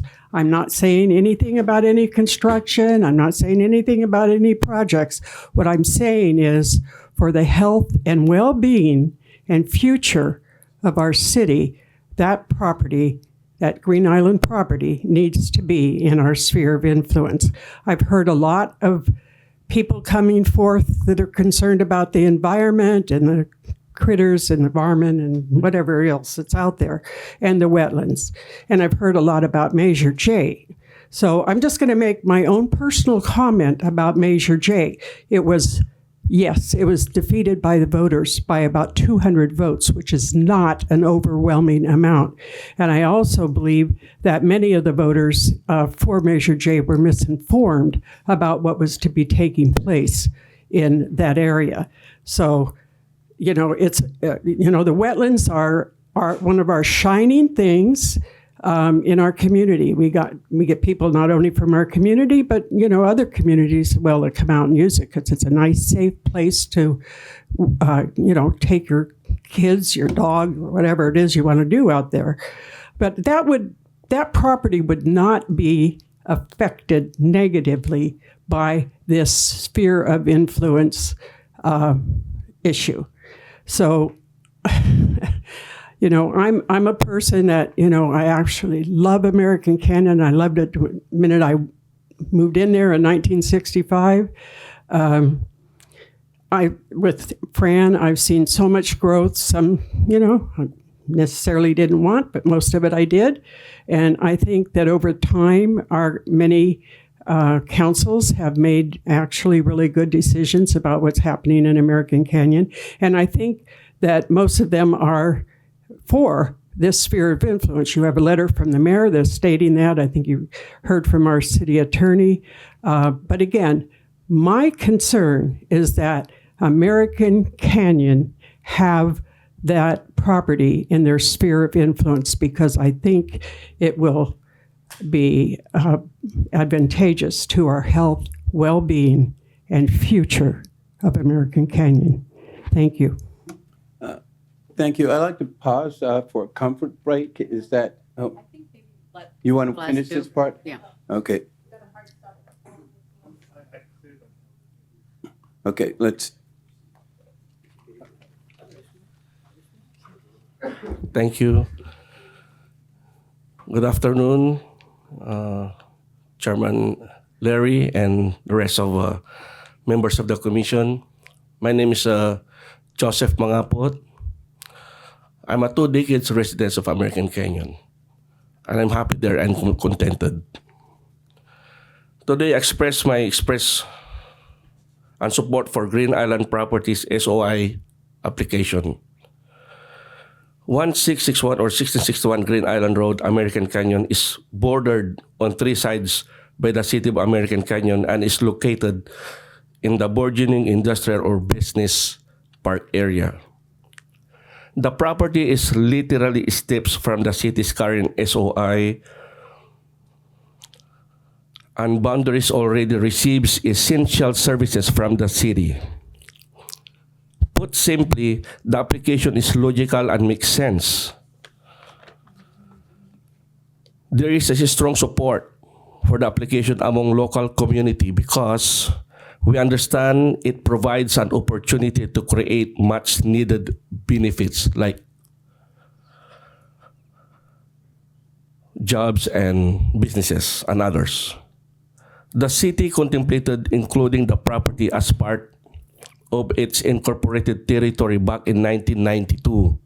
Now, in light of current circumstances, the city officially recommends LAFCO to approve the application. The city's letter of support provides American Kenyans support, illustrates a new chapter of collaboration with Napa County and LAFCO. The council's letter is symbolic. It does not determine how the property will be used. Rather, it opens the door for the thoughtful, transparent discussion about what happens next. So I support the city's recommendation and respectfully request the LAFCO approve the application to the symbolic door to allow for a thoughtful, transparent discussion about how the property could be used to benefit our city. I'm sorry to say this. If you are not a resident of American Canyon, leave us alone, please, because we have our brilliant and concerned city councils there who know what is best for our city. Thank you and good afternoon.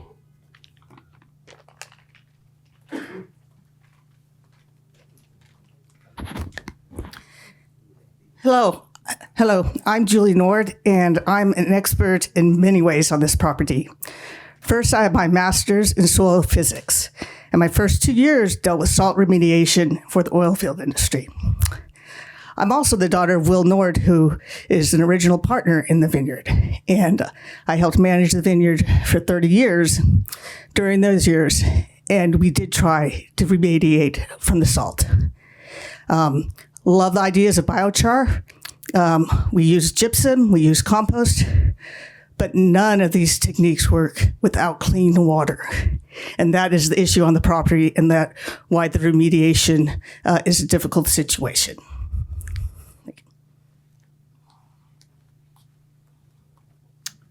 I see no more speakers, so I'd like to close public hearing and take a little comfort break. Is that okay with all? How long? Right. How many minutes? What do you think? 5? 5. 5 minutes. All right, I'd like to adjourn the meeting and bring it back to the commissioners. So I see people have taken a lot of notes, so who would like to speak first? Looking down. I'll be happy to start. All right. Somebody needs to start. Just want to thank everybody for the great public comment. I heard a lot of passion about this topic, a lot of different opinions, and a lot of rationale for why we should make a decision one way or the other. So just so you know, pretty much where I'm kind of coming from. This is a public hearing, and those things kind of have meaning. And basically, it's not a legislative item. Just a little education here and where my mind is coming from. It's like legislative item. It's like if we were deciding we want to have fireworks, I could just like, yes, I love fireworks. I can vote yes or whatever. But as in a public hearing, I have a LAFCO hat on, and it's kind of a quasi-judicial opinion that I need to express. And what that means, you kind of a little bit act like a judge. You hear all the testimony from the public, why it's called a public hearing. A lot of information in the staff report, so we thank the staff for all that. And so where I'm making my decision, first I'll talk a little bit about our LAFCO policies. I've been spent years helping develop some of these policies and as a commissioner approving or changing policies. And in our staff report are some of the relevant policies that I am considering today. They are in section 3, and there's some information if you've read the staff report about the SOI amendment and the affected territory is considered open space. So open space is a designation that the county places on this land, and they have a general plan. So these are some of the facts and the information that we use to help develop our policies in LAFCO. Also, there are other sections. I'll just, they're under section 5, mostly A and A1, 3, 6, 8, and 9 that also address some of the issues that are relevant today. And some of those, and the staff has commented on those. And I do find that I agree with almost all of those policies that, as I just mentioned, the county general plan is something that we look at. This is something that takes a lot of time, a lot of years, a lot of input from the public, and to develop a general plan. And that's the guiding document that how the county develops what it's going to do with land and what its zoning is going to be. And another policy that we have is that LAFCO has a lot of respect for protecting land. Everybody's very familiar with the Ag Preserve, and this land is also part of Measure P, the current law that we have that governs that Ag Preserve. Also, another policy is the annexation to the city would first require that the territory typically be pre-zoned and included within the city's urban limit line. So that really hasn't been done yet. It's not a specific requirement, but it doesn't really give me any information with what's going to happen with this land. So that would have been useful to have, but I can't make the finding that we have that. Also, in another section 5A9, again, the county general plan really prevails here in terms of determining an SOI because it is open space, and that is a county designation. Also, back to the county designation, they say that it is not only open space, but they have determined that this is agriculture, watershed, and open space. So putting this property into the SOI is inconsistent, again, with the general plan of the county. And finally, there are other numerous policies. I won't go through them. They're outlined in our staff report that, again, these are LAFCO policies, and none of these really support putting this piece of property into an SOI. And finally, the last policy is I want to address is the urban limit line. The adopted urban limit line has established the boundaries, and that has been talked about and debated many times, and most specifically, it was Measure J that was voted on. I know a lot of people have decided that maybe it wasn't done right. It should have. People were misled. And I remember back to I'm the mayor in the town of Yountville, and we went through a vote of the people to incorporate back in the mid-'60s. It didn't pass the first time either. People had to go back and get it right. There was a lot of the businesses there was a lot of bars and brothels and taxi cabs, and they all thought that they were going to go out of business if this passed. So a lot of work had to be done to get it right. So with that said, I think my overall opinion is that I cannot support this. But more importantly, in addition to these policies, I'm relying a lot on there's an agreement between the city of American Canyon and the county. You might not like that agreement. I don't know, but it's still in effect. It lasts until 2030. And this agreement says that American Canyon will not expand its urban limit line until 2030. Also, in 2018, as part of the South County Municipal Service Review, I think I was on the board. I'm pretty sure I was at that time. Thank you. I've been going back for quite a few years. American Canyon came and asked us to take the affected property that we're talking about and add it to its SOI at that time. LAFCO went through a lot of the same discussion and consideration, and we voted no.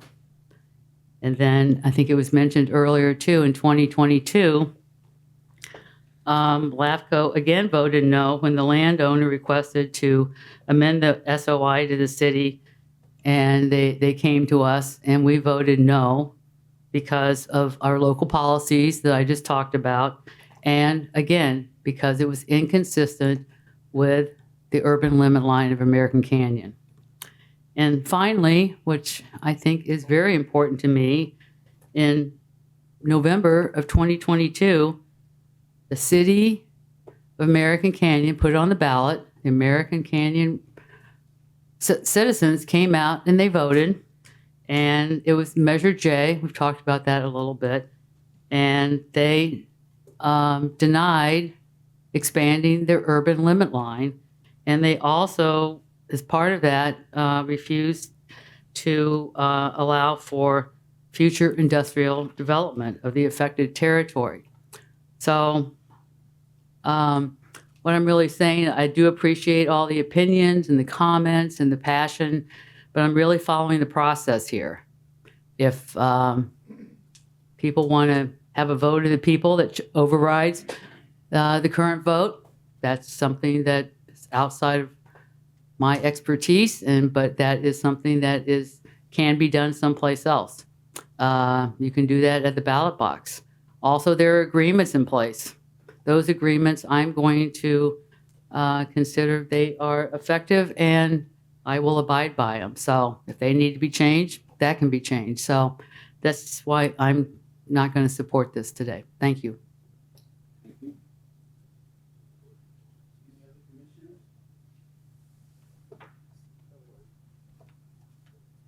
Sure. All right. All right. Thank you. Thank you very, very much to all of the people who came today and spent the afternoon with us. It's a long one, and I appreciate your taking your time and being here. I can certainly understand and appreciate the position of the City of American Canyon, and also people who are here, who are part of that community, who are here with us today. I'm not going to belabor a lot of what Mayor Moeller said, but I agree with her on many of her points around LAFCO policy. We are wearing our LAFCO hat today. I do agree. Just a couple of points that I'll reiterate. The agreement between the city and the county on the ULL until 2030. I think that that's important that we uphold that. It does have the caveat that citizens of the city could have approved an expansion of the ULL, which did not happen in 2022. Also, I think it's important to point out that this is really could be precedent setting. And I know people hear that a lot, but that is sometimes true and sometimes not. This, I think it would actually be, because we could easily have situations in the county where a vineyard owner, grower comes to us and says, I have red blotch and I can't do anything about that. And therefore, I think I'm going to have to tear out my vineyard. I'm not going to be able to do anything with it. It becomes economically non-viable to me. And, I want to be in the city sphere, whatever city, you happen to be near. I want to be in the city's sphere of influence. Well, that's going to spell big trouble for agriculture in our county if people decide that, well, since I can't grow a premium wine grape, I'm out. And I think to Mayor Muller's point, the issue of, this is designated AWOS. It is not just designated for ag. It is designated for open space, which is incredibly important for us. And I think I'm going to leave it there. I'm not, I think this is premature. I think that the city does have, there is an opportunity for the city to update the general plan, look at the zoning for this. That hasn't been accomplished. And again, I really appreciate the citizens of American Canyon who are here today, the residents, but there was an opportunity for voters to speak in American Canyon in 2022, and they did. So that's where I'm at. But thank you all very much for all the hard work and for being here. Sure, thank you. I get to relive this twice. Once as a council member and now with my LAFCO hat on. And I'd ask General Counsel to make sure that I don't kind of cross wires here because I was on board. This is one of those weird LAFCO things. This is my first time actually being as part of a decision-making body and then also on another decision-making body. And I'm going to put my LAFCO hat on and comment on that. So Will do. But trust that I've kind of read this 2 or 3 times already and read it again this weekend from the LAFCO side. And I appreciate my commissioner's earlier comments, but I actually read it a little bit differently. I read it more like the staff report that was presented today. It's almost an either or. There's a recommendation to where, orderly growth is here. There's also preservation.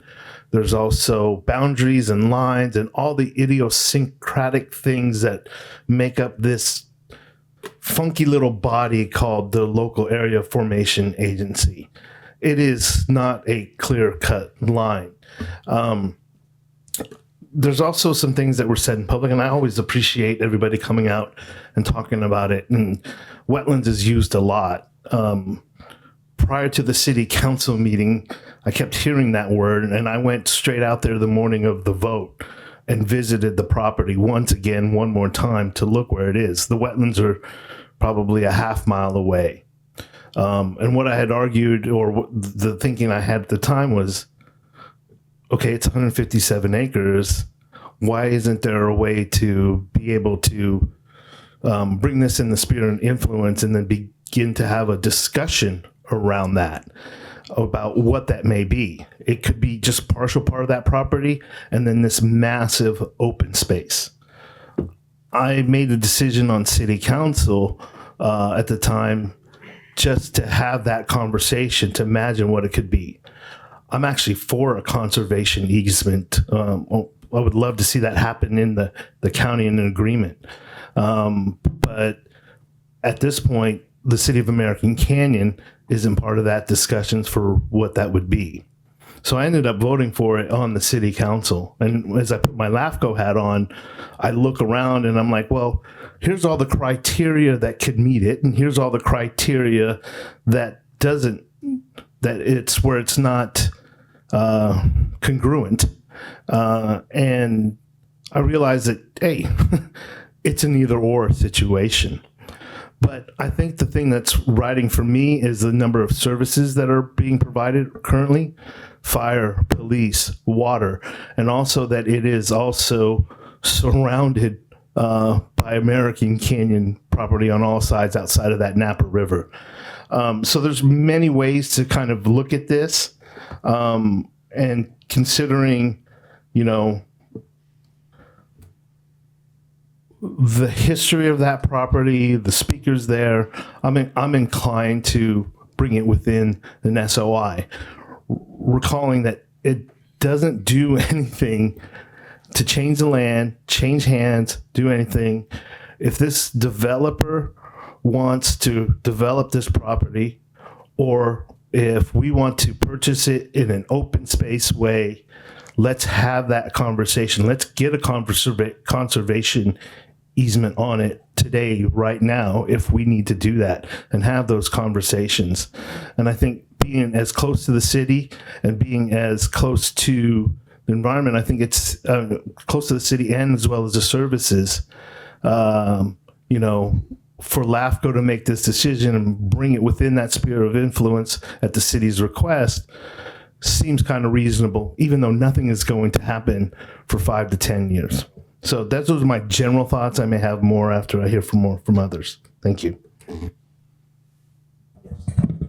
Thank you, Chair Leary. I appreciate my colleagues' incorporation of the condition precedent of the urban limit line. I sit in a slightly different place, having, I think, been the person who has longest had to live with the 2008 agreement. One that I have been very outspoken about, since the only district in Napa County that is affected by the 2008 agreement is in fact District 5, my district. Putting that aside, I think I want to have my starting point in what I'm going to say. I tried to not have a lot of sticky notes, but here I am. My starting point is that the city of American Canyon has asked now 3 times for consideration of this.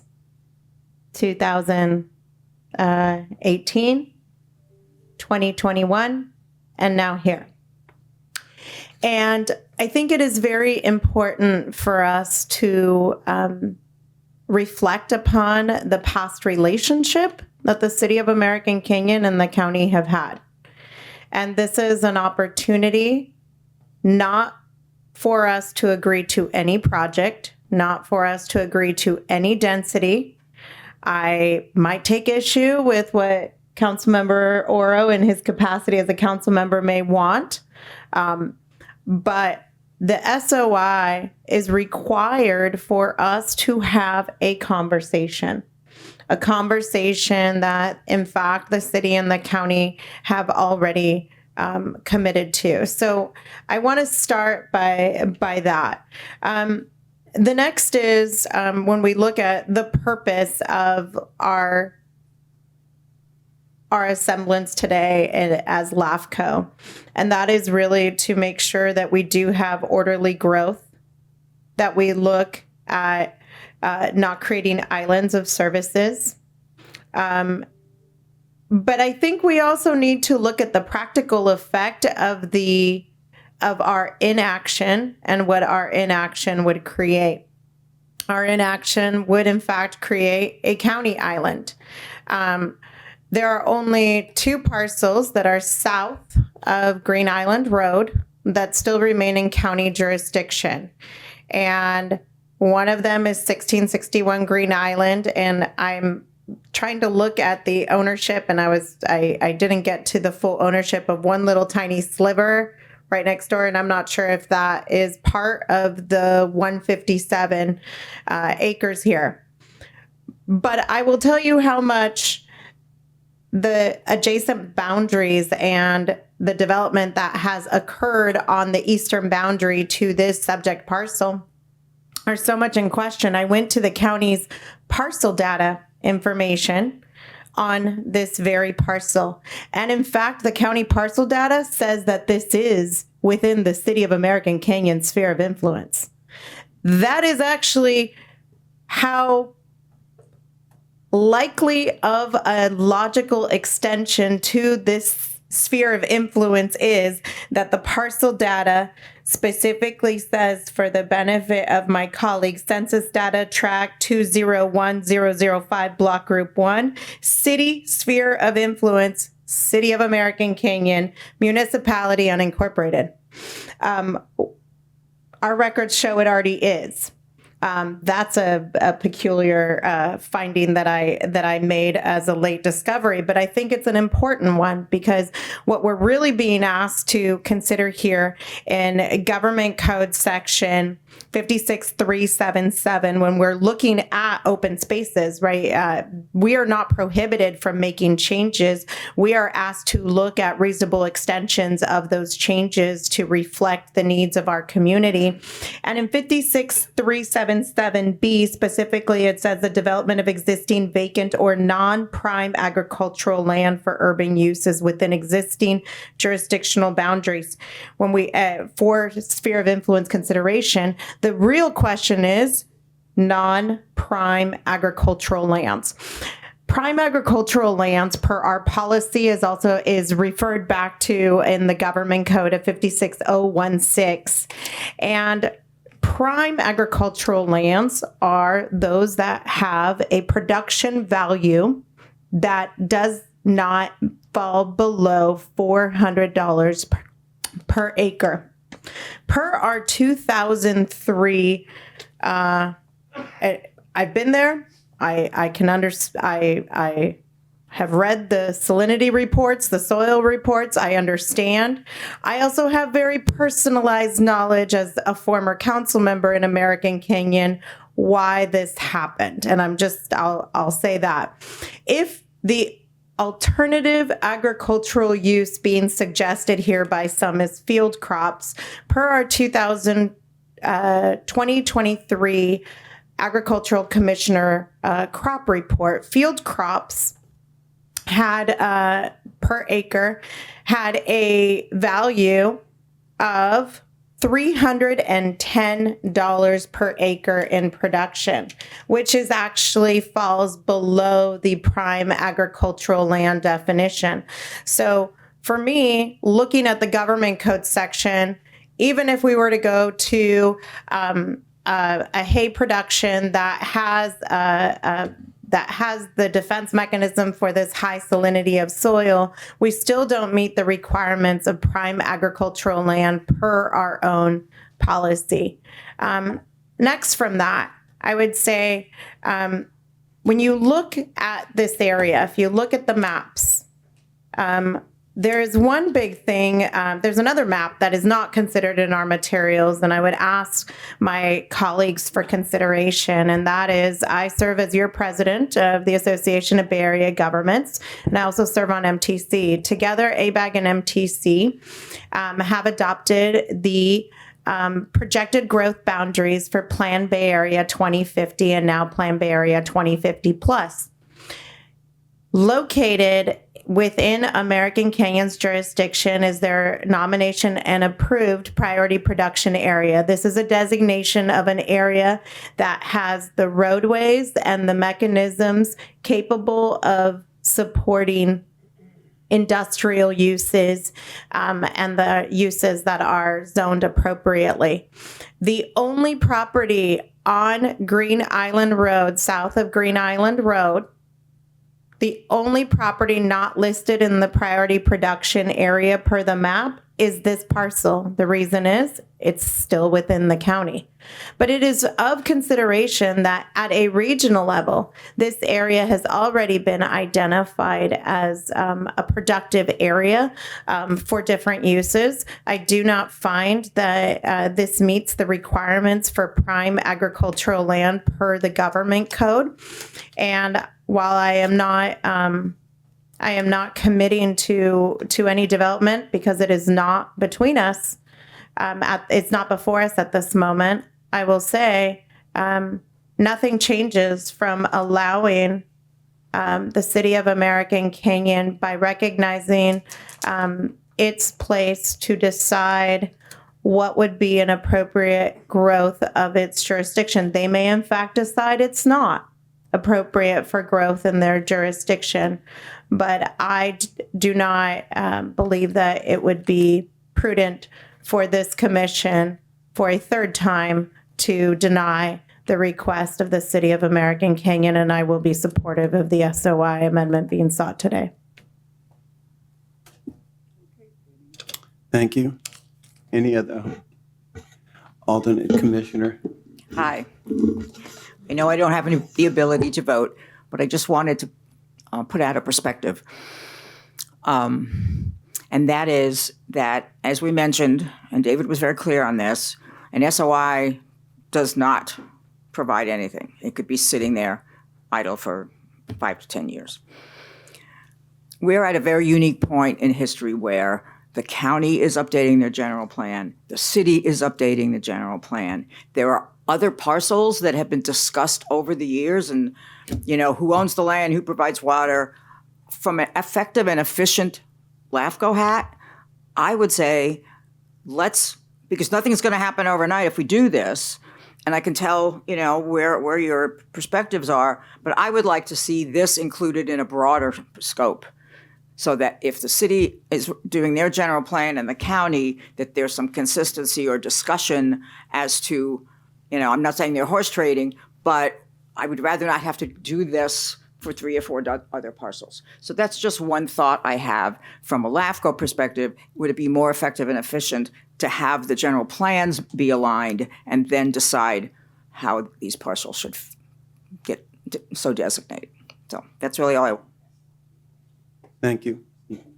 Any other? Yeah. All right, I guess. I just want to ask staff a question. Is there anything that is precluding the city from looking at pre-zoning the property? Not that I'm aware of. I believe the city can do that now, but I would have to defer to council on that one. Yep, I agree. Okay, thank you.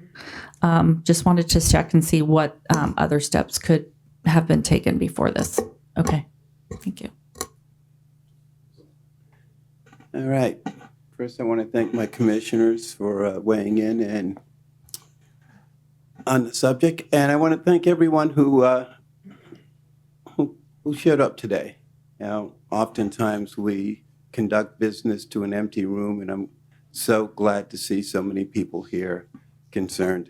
And so I heard a lot, and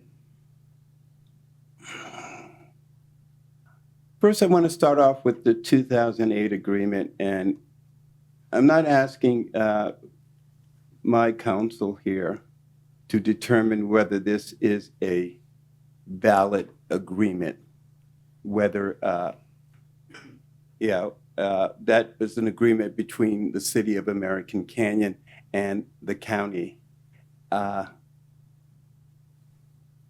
So I think that needs to be determined there, because there are so many things in my mind that an understanding of that is important, because it leads to a lot of things. One, in that agreement, it said there had to be an election by the people. Well, if that agreement is not void, then that stipulation is not void in my mind. But and so to me, that needs some clarity. There is also a poison pill there. If American Canyon goes and increases its ULL prior to 2030, it will have to repay 5 years of property taxes. And my question was, is that 5 years of property tax when it was basically farmland, grazing land, and ag land before it was brought into the city? Or is it after all the houses and the property there and the property values have gone up? So I have a lot of questions regarding that, and it's based on that agreement, because if it's a valid agreement, then it says one thing. If it's not, then it's another thing. The other thing I heard was a lot of talk about wetlands and infill. Now, I go out to our wetlands that American Canyon residents fought to preserve. It was partially a dump, and American Canyon fought to preserve that and to make it into a place that can be used by its residents. And it is used quite a bit. A lot of people from all over the Bay Area come and look at birds and things.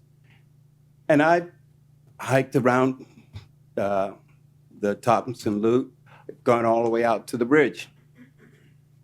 the train bridge along the Napa River. And so I looked up the definition of a wetland. First thing it says, it's wet. Second thing it says, it's soggy. It's a bog. It's a marsh. I haven't seen that on Green Island Road. Most of the time I see it, it's bone dry.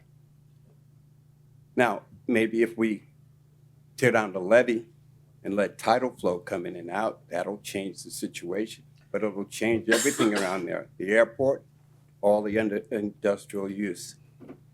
So I don't find that argument to be a strong argument because the wetlands areas that are in American Canyon are protected.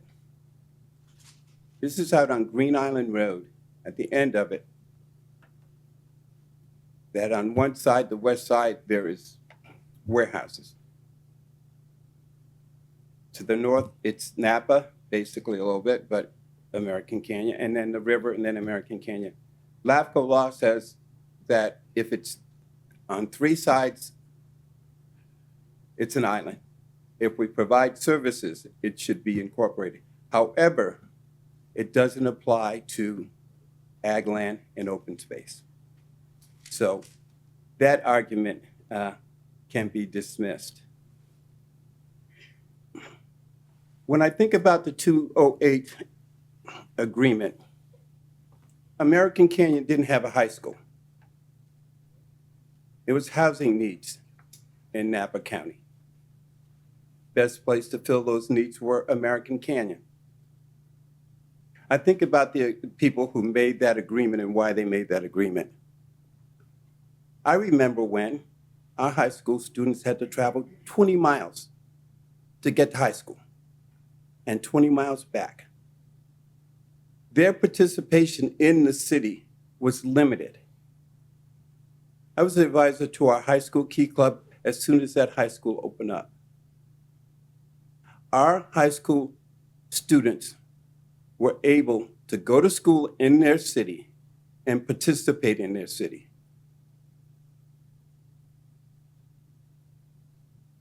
And create change and stability. One of the things they pushed American Canyon to do was to halt the development of gas stations. There were 4 gas stations planned. Well, American Canyon only built 1 because the high school students showed up and paid attention. If the high school wasn't built, would American Canyon High School win the state championship last year in football? Probably not, because the kids would still be going up to Napa, the north end of Napa, instead of being in their own town where they can bike, bicycle, walk, and participate in the community. The housing that was built brought in revenue to American Canyon, but also to the county, and also to the school district. Imagine if that didn't happen, where our school district would be today. Right now, it's hemorrhaging money because the people who move here put their kids into private school, but American Canyon kids go to public school and support public schools.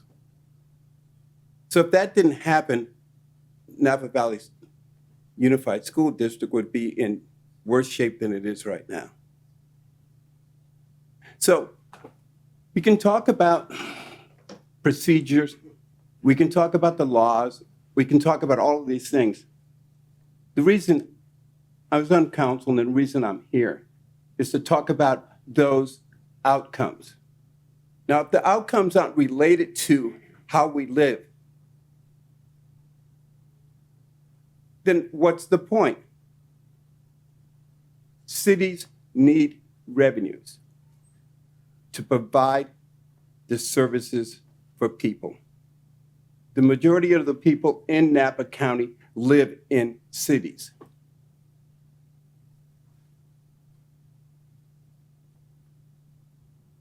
So, my leanings are towards the approval of this SOI. However, the legal, looking at, all these steps that we got here today. Measure J, I was in American Canyon when this went on. I listened to a lot of the arguments, and one of the big arguments was wetlands. No, this is not wetlands. I just want to hear the truth. I don't want to be hyperboiled. I don't need to be frightened about the animals and the species. I want to know the truth. And the truth is, this is infill area that was infilled, and a levee was put up to protect the land so it can be developed. Put an airport there, put lots of other warehouses there. So I'm going to end this with the last thought. So after 2008, what happened in that area? Public service building was built in that area. Now there's warehouses and things all over there on the county side. And there's some on the American Canyon side. I think this has to work between two forms of government that shouldn't be working against each other, but working with each other to take care of the citizens in Napa County. And what is the best thing for citizens in America, in Napa County? It can't be American Canyon versus the county versus this, or Yountville, or Senate. We are one county.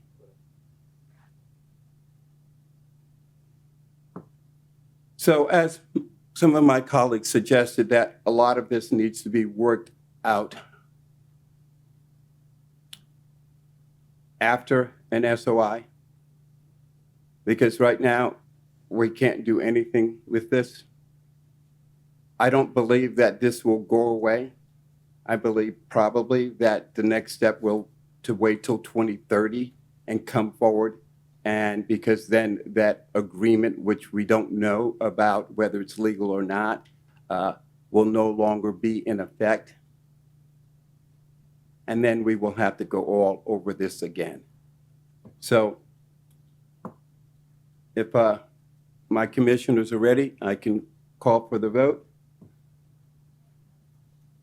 Yes, all right. I have another I just question. want to prolong this as long as possible. No, just kidding. I wanted to ask another question. Is there anything that precludes the county and the city from talking already about their 2008 agreement and if they want to make any changes? Yeah, no. Those are an agreement between the two agencies. They certainly could be having those discussions, and parties can mutually agree to amend agreements and rescind them and terminate them. And So and the like. just to be clear, there's we don't need to bring this property into the SOI for the city to take a look at how they would potentially pre-zone it, or for the city and county to sit together and talk about what that 2008 agreement looks like. That's correct. And to flesh out a little bit on the pre-zoning piece of the question that you had, I suspect that has to do with CEQA. So we've had this discussion. You see some of the letters here as well. Certainly, there's a CEQA analysis that would accompany that. That's distinguished from how CEQA applies to what's before you today. So I imagine that's part of it. I don't want to go any further down in that speculation, but I think that's part of the Yeah, and I'm just affirming that there are steps that can be taken. There are discussions that can be had, even if this is not approved. Yes. For the benefit of my colleague, we did have a 2x2 with Chair Cottrell, Councilmember Oro, and Vice Mayor Joseph were present. It does fall within the 2x2, so I can't disclose more. For the rule of three would apply, other than to say that this was discussed. Which is why the county's letter has a different tone and is reflective of are hopeful conversations in the future that will continue. And if I Thank may you. add, without adding, You don't And- have to. You don't have someone else here. You can talk. yeah. So, and this was one of many items, Commissioner Gallagher, of South County issues. Just looking at it broadly, everything from development to conservation easements to road extensions to traffic mitigation, things that the city and county have failed to have productive conversations in the past.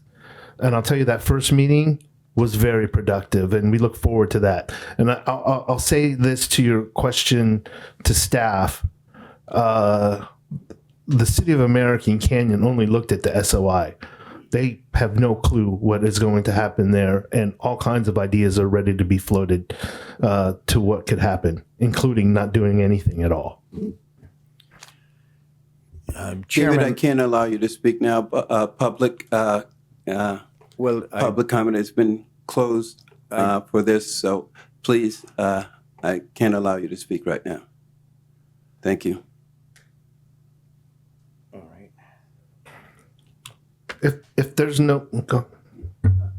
Well, I just wanted to revisit again and I appreciate your opinion. You were probably a voter in when you considered Measure J2, but I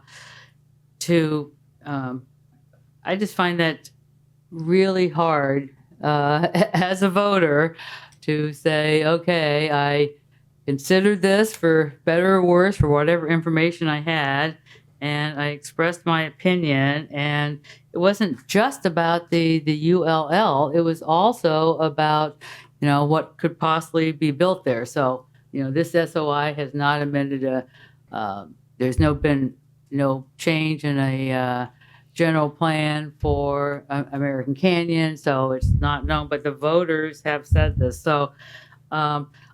And I do agree. It's just like, I don't know why the city and the county don't sit down and really have a conversation about this agreement. They're the ones who can do it, not us.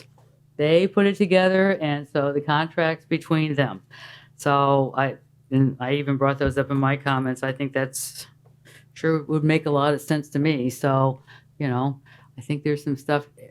Do we know when the next, so my question is, when is the next MSR coming up for American Canyon?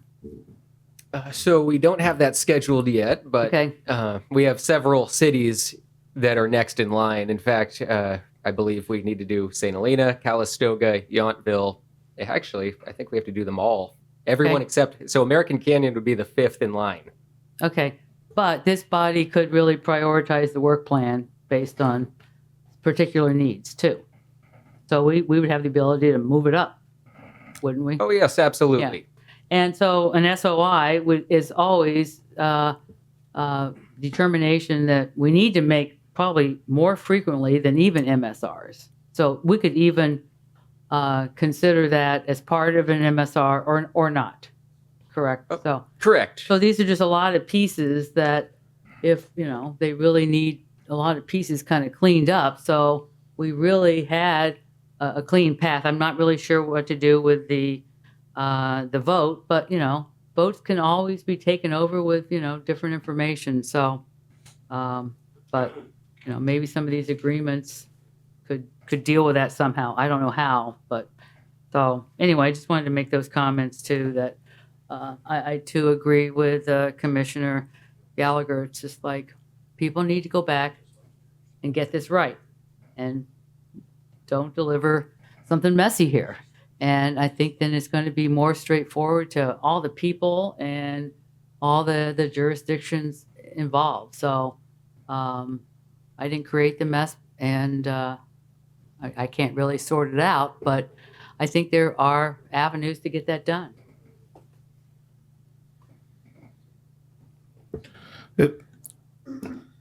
Let me see. I think one of the conditions of a SOI change is that the MSR be up to date, and American Canyon's MSR was done with the South County All right, so that would be considered up to date.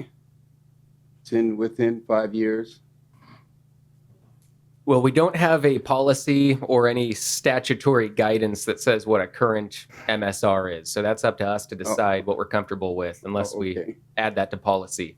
However, an MSR should have been completed before an SOI is updated. Yes.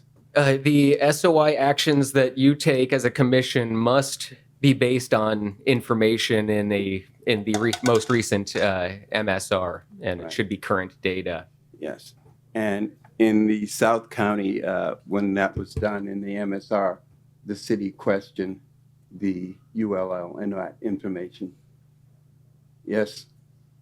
Well, off the top of my head, I don't recall if in 2018 for that MSR, if the city was questioning the ULL at that time. That may have happened, but was not on my radar. Yeah. I was on council in American Canyon at that time, and I think I recall that, but yes. Any other comments? If there's no further comments, I'm going to make a motion to adopt the resolution of the Local Agency Formation Commission in Napa County making determination, sphere of influence amendment involving the City of American Canyon and 1661 Green Island Road included as attachment 1, approving the amendment to the city's sphere of influence. Second. Roll call vote, please.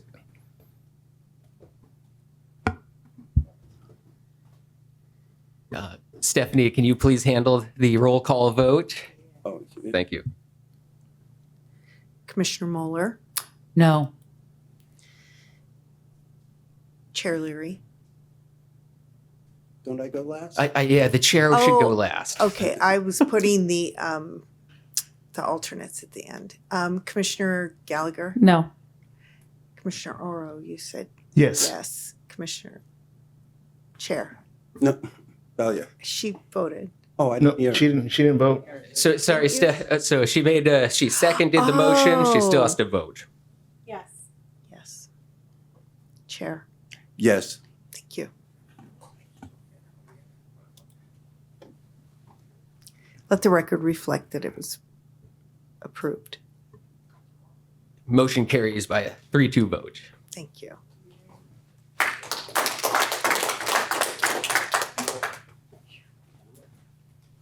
All right, well, it is.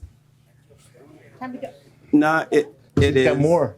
4:43, and we have another.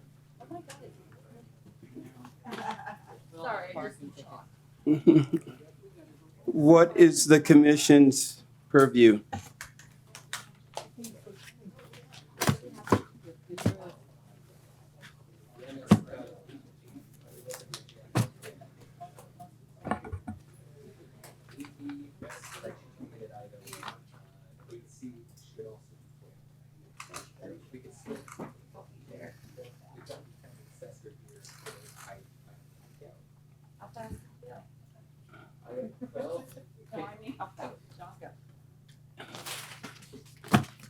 I invited them to be here for the meeting and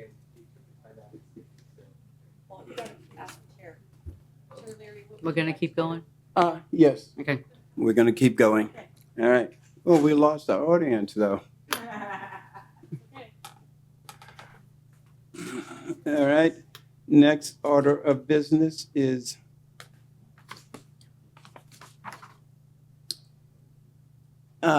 action item 8A, unincorporated islands. Well, thank you, Chair. I'm going to keep this brief, and we may want to make this part one of a lengthier discussion that requires multiple meetings. So I'll leave that up to the commission to decide, but I don't think we'll get into the as deep as we need to go today on this topic. So today I am going to provide a general overview of unincorporated islands, what they are, why they matter, and the challenges they pose to efficient governance and service delivery in Napa County. This is a foundational topic for LAFCO because unincorporated islands represent some of the most persistent service and boundary inefficiencies that we see. An island is a pocket of land that is surrounded either entirely or mostly by a city, but is still governed by the county.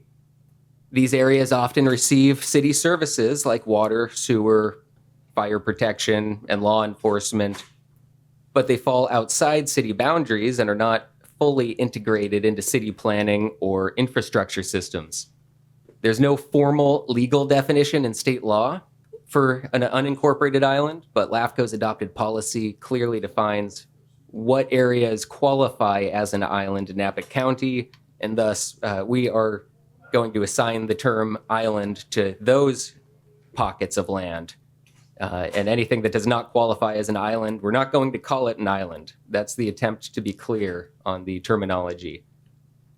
These islands and similar areas that are not technically islands cause a host of real-world issues. They create inefficient service delivery, with cities often providing services to areas they don't govern. They complicate emergency response, public works, and infrastructure planning. They delay development or reinvestment, since islands are not fully aligned with city zoning or priorities. And they cause confusion for residents and service providers alike, especially when roads, garbage, or materials, water, and fire are all handled by different agencies. In short, islands break the logic of jurisdictional boundaries. They are outliers that don't reflect how our communities actually function. To address this, the state created a streamlined annexation process in 2001, which allows cities to annex islands without going through the full protest process, as long as they meet specific conditions. This process reduces barriers and speeds up annexations, but still requires cooperation between the city and the county, including a tax sharing agreement, which is actually covered. We can get into that later if interested. But also appropriate land use planning by the city. That also is arguably already covered. So LAFCO's policy outlines 9 criteria, which you'll find as an attachment to the staff report for what is considered an island. And I won't rehash all of the specifics. You have that in your packet. And an important note with island annexations, if the city does initiate a streamlined island annexation, then LAFCO is required by law to approve the annexation, so we lose our discretion to approve or deny that annexation. Right now, we have 13 areas that are considered islands under local policy, and 16 additional unincorporated areas that are within a city or town sphere of influence, but for various reasons, they do not meet the definition of an island, but they still have many of the same characteristics. So really, we have 29 areas of interest. And so there is an inventory chart in the packet. It shows you all of those areas, a lot of land use details, population estimates, so on and so forth. Just to wrap this up quickly, staff is looking for the commission's feedback on what the next steps might be. This could include directing staff to initiate discussions with the city of Napa about launching an island annexation program, could be hosting a public workshop to inform and engage residents in these areas, or establish an ad hoc subcommittee to help guide efforts moving forward. Whatever direction you choose, this is an opportunity to improve service delivery, reduce confusion, and create clearer, more functional boundaries between the city and between the county and our cities. So in conclusion, islands are a longstanding issue, but also a solvable one. With the right tools and cooperation, we can streamline annexations and bring these communities fully into the jurisdictions that already serve them. It's mostly city of Napa, but there are a couple pockets in other cities. So with that, I welcome your questions and direction on how we would like to move forward. Thank you.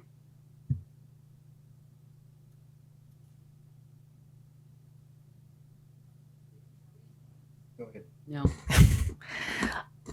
Well, in an effort to just kind of expedite the conversation, and I don't know, it may need more conversation, but I certainly think it's important that we do some education of the public so that people really do understand the pros and cons of, what being in the city or being in the county. And I'm not saying I want to be on an ad hoc because I'm already on too many, but it might not be a bad idea to appoint an ad hoc to start discussing. I pretty much agree with that too. I think that there's just been so much misconception. It's going to cost more or it's going to cost less. But, you know, one thing I do hear that's very compelling to me is I live right in the middle of, you know, city of Napa and I can't vote. So I think it, and too bad we don't have the city of Napa commissioner here today, but I know, you know, my personal opinion, I think there's a lot of misconception even within the city of Napa. It's going to cost like too much to do it. It's like, well, you don't really have to provide sidewalks and street lights and all that. You can at least incorporate and worry about all that later. So I don't know. I think I'd like to see some more discussion about it. I mean, it is one of our CKH mandates. I mean, I hate to ignore those things. So I'm not sure it's going to be the highest priority that we work on, but it's been just keeps going and going and nothing ever happens. So I support doing something. So I spent a fair amount of time when this issue came up before, and mostly it was because the city was creating districts. So people, you know, instead of just everybody votes for the city council people. And there was a lot of misconception that that it was going to harm the people who, let me put it this way, there was at least 20 or 30% that we estimated were renters. And there was a lot of concern that if the people had to update stuff or spend a lot of money, that how would it affect the people who are renting? Are people going to say, oh, now all of a sudden you have to raise the rents or what? So there was this, you know, it was like not clear what the benefit was and what the risks were. And so I absolutely agree that we should have some discussion. And the question is it with the people who are living in those or with people who are owning it? Because that's where there was a lot of confusion. The people who are living there are upset because they flood because there's not a sewer. The people who own it was like, I don't want to spend a lot of money updating my property. So I think it would be good to have some more discussions to at least clarify what the issues are, what the benefits of the risks are. Because we already have districts now in the city. I haven't heard a lot of noise about that, but that was right at the point that there was definitely, you know, a whole lot of people who weren't be able to vote. As you said, that tends to be what people talk about. So as being a city resident, I definitely would think, I'm not in one of those islands, but I think it would be helpful overall. Any other comments, commissioners, on islands? Listen, like, I think we just had a conversation about islands for 2 hours. Yes, we did. I know we should have had this before. Right. Yes. But as I was reading that report over this weekend, I'm like, wow, this is really an issue that we should be looking at. And so I'm supportive of, I think, Marjorie said on this whole thing. So please proceed. And if it's an ad hoc, don't pick me. I'm just an alternate, remember. All right. Okay, Belia. I, as one of the county supervisors that represents a number of these islands, I think that public outreach is incredibly important. But I think also one of the things that is important for ad hoc, and I think composition-wise, it would be good if we could have, you know, a city and a county person on the ad hoc. I'm not volunteering myself. Maybe we should volunteer the two people who are not here. That's what you get for missing a meeting. But I think it's important that we do have a city and a county person, because the way in which we come at this is differently. But you know, Supervisor Gallagher and myself have an issue of speeding and intersection enforcement. And we have one side of the street that's county intersection, one side's county, one side's city. At another intersection, 3 corners are city and 1 is county, and you would never know the difference, right? But jurisdictionally and enforcement wise, it makes a big difference whether it is Napa PD enforcing the roadways or whether it's CHP enforcing the roadways. So I think really having that diversity of opinion on the ad hocs to really look at what is the problem that we're trying to solve from a LAFCO perspective, right? Efficiency of services is what I see as the problem to be solved here. Just even in police enforcement is a good example of it. So that's what I would just add, and I'd be happy to make that motion to volunteer Supervisor Cottrell and Councilmember Painter. So I second.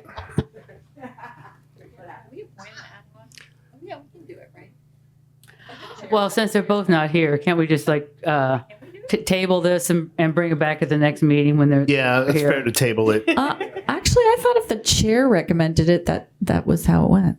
Didn't we have this at the board the other day? We did. If the chair recommended that, that's how it went.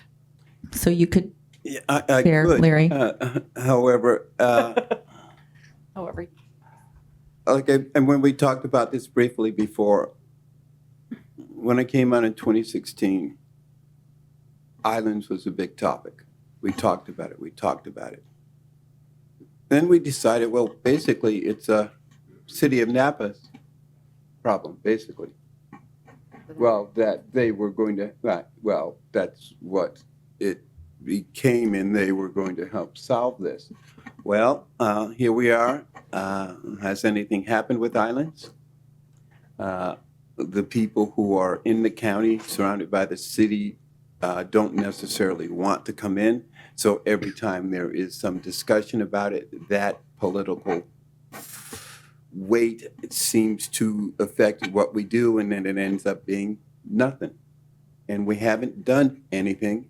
And that's why I say, I just don't want to hear this discussion again unless we do this surgically. You can call anybody in and people may or may not show up. Still, it gets down to, am I going to pay more? I like the way it is right now. Well, we either got to provide the information that says how much it costs for these handoffs that happen. City shows up, then county shows up. All of these things that we know impact services and costs. So unless there's some meat behind this that's going to say, I hate government to be draconian, but sometimes we have to. Sometimes you got to say, look, this is not working. This is not efficient. You want Dodge to come down here and straighten it out for us? It was a joke. Chair Leary, if it's all right I'll take my two more minutes. All right. I'm here in two capacities. One is the former member of the Board of Supervisors from District 5. So 50-some years ago, I knew exactly what this supervisor is dealing with the islands. And I just want to point out, and I really liked your comment, Chair Leary, this has been going on for 50 years. Yeah. The islands were created even before I was a supervisor back in the 50s. So I just wanted to give you that perspective. The second point, I'm here also with my Registrar of Voters hat on, because there was talk of a potential lawsuit against the city back at the time of the district creation because those residents were not part of the redistricting population that were taken into account to create the districts. So those districts are currently equal, like they're supposed to be, but wouldn't be if the islands were taken in. I have no oar in this river here in terms of whether there should be or not be the islands taken into the city of Napa, but you pointed out, as did Executive Director Freeman, this is the city's issue. They're going to have to start it. You can't start it. And if they start it, you can't do anything. So But from the other point of the registrar of voters' point of view, I do want to just let you know that it would be very helpful that if somebody's going to do it, if the city does it, they should not do it before December of 2025, because that will create chaos trying to get redistricted for the June and November 26 elections. So if there is a discussion going forward, if there is a subcommittee, I would hope that the target date would be for the island annexations to take place after the November 2026 election, just so that it doesn't cause chaos for the voters and for our office, et cetera. So those were the 2 points I wanted to make, and I certainly encourage the commission, working with your executive director, to do whatever you can to encourage both the county, because they're both involved, as Commissioner Ramos said, and the city to work on this and see if some resolution can be obtained. The issues of what it costs and what it doesn't cost has been around for those same 50 plus years. So it will get resolved, but only when the city council and the city itself decides that it's time to fix this, and then get going with that and working with the commission. Thank you. Well, thank you. Well, with that in mind, then I say I appoint Painter and Cartel to a ad hoc committee that will commence after the 26th election. No, they should commence before. Oh, it's going to take them a long time to do it. Yeah. Yeah. Good afternoon. I wasn't sure if this was public comment section or not, but Chair Leary and Commissioners, I appreciate the opportunity. My name is Adam Gizletta, and my family owns property along Foster Road that could be considered part of the Foster Road Island. We have been in the RUL and the sphere of influence for quite some time, and my family and I have always been supportive of the city's general plan, zoning, and the county and the city's housing elements, which rely heavily on this area. Whenever our property comes before you all at LAFCO, we would also be supportive of your mission to promote orderly, well-planned city boundaries and communities. And that was just wanted to say that, and thank you for your time, and I appreciate it. Thank you very much. Can I ask a question real quick? Are you in an island? Yes, we are. We own property that with a couple of our neighbors that could be part of the Foster Road Island. Okay, thanks. Yeah. Well, thank you all for the discussion. May I just add a clarification? There's a lot of confusion about what's an island and what's not. And the staff report actually calls out Mr. Gisletta's area as one of those areas it could be technically an island, but right now we look at it as not an island because there's a hit on GIS that there's prime ag. That may not be accurate. So we need to take a deeper look at this. That may be an island that can be streamlined in, but based on our understanding today, it's not an island and cannot be streamlined in. But we can override that with better data. Thank you. And I think it's best to wait until our other colleagues come back before we put them on an ad hoc. None of us would appreciate that. Correct. So, all right. Next. We're rolling along. Right. Okay. Well, thank you. So item 8B, this is very brief.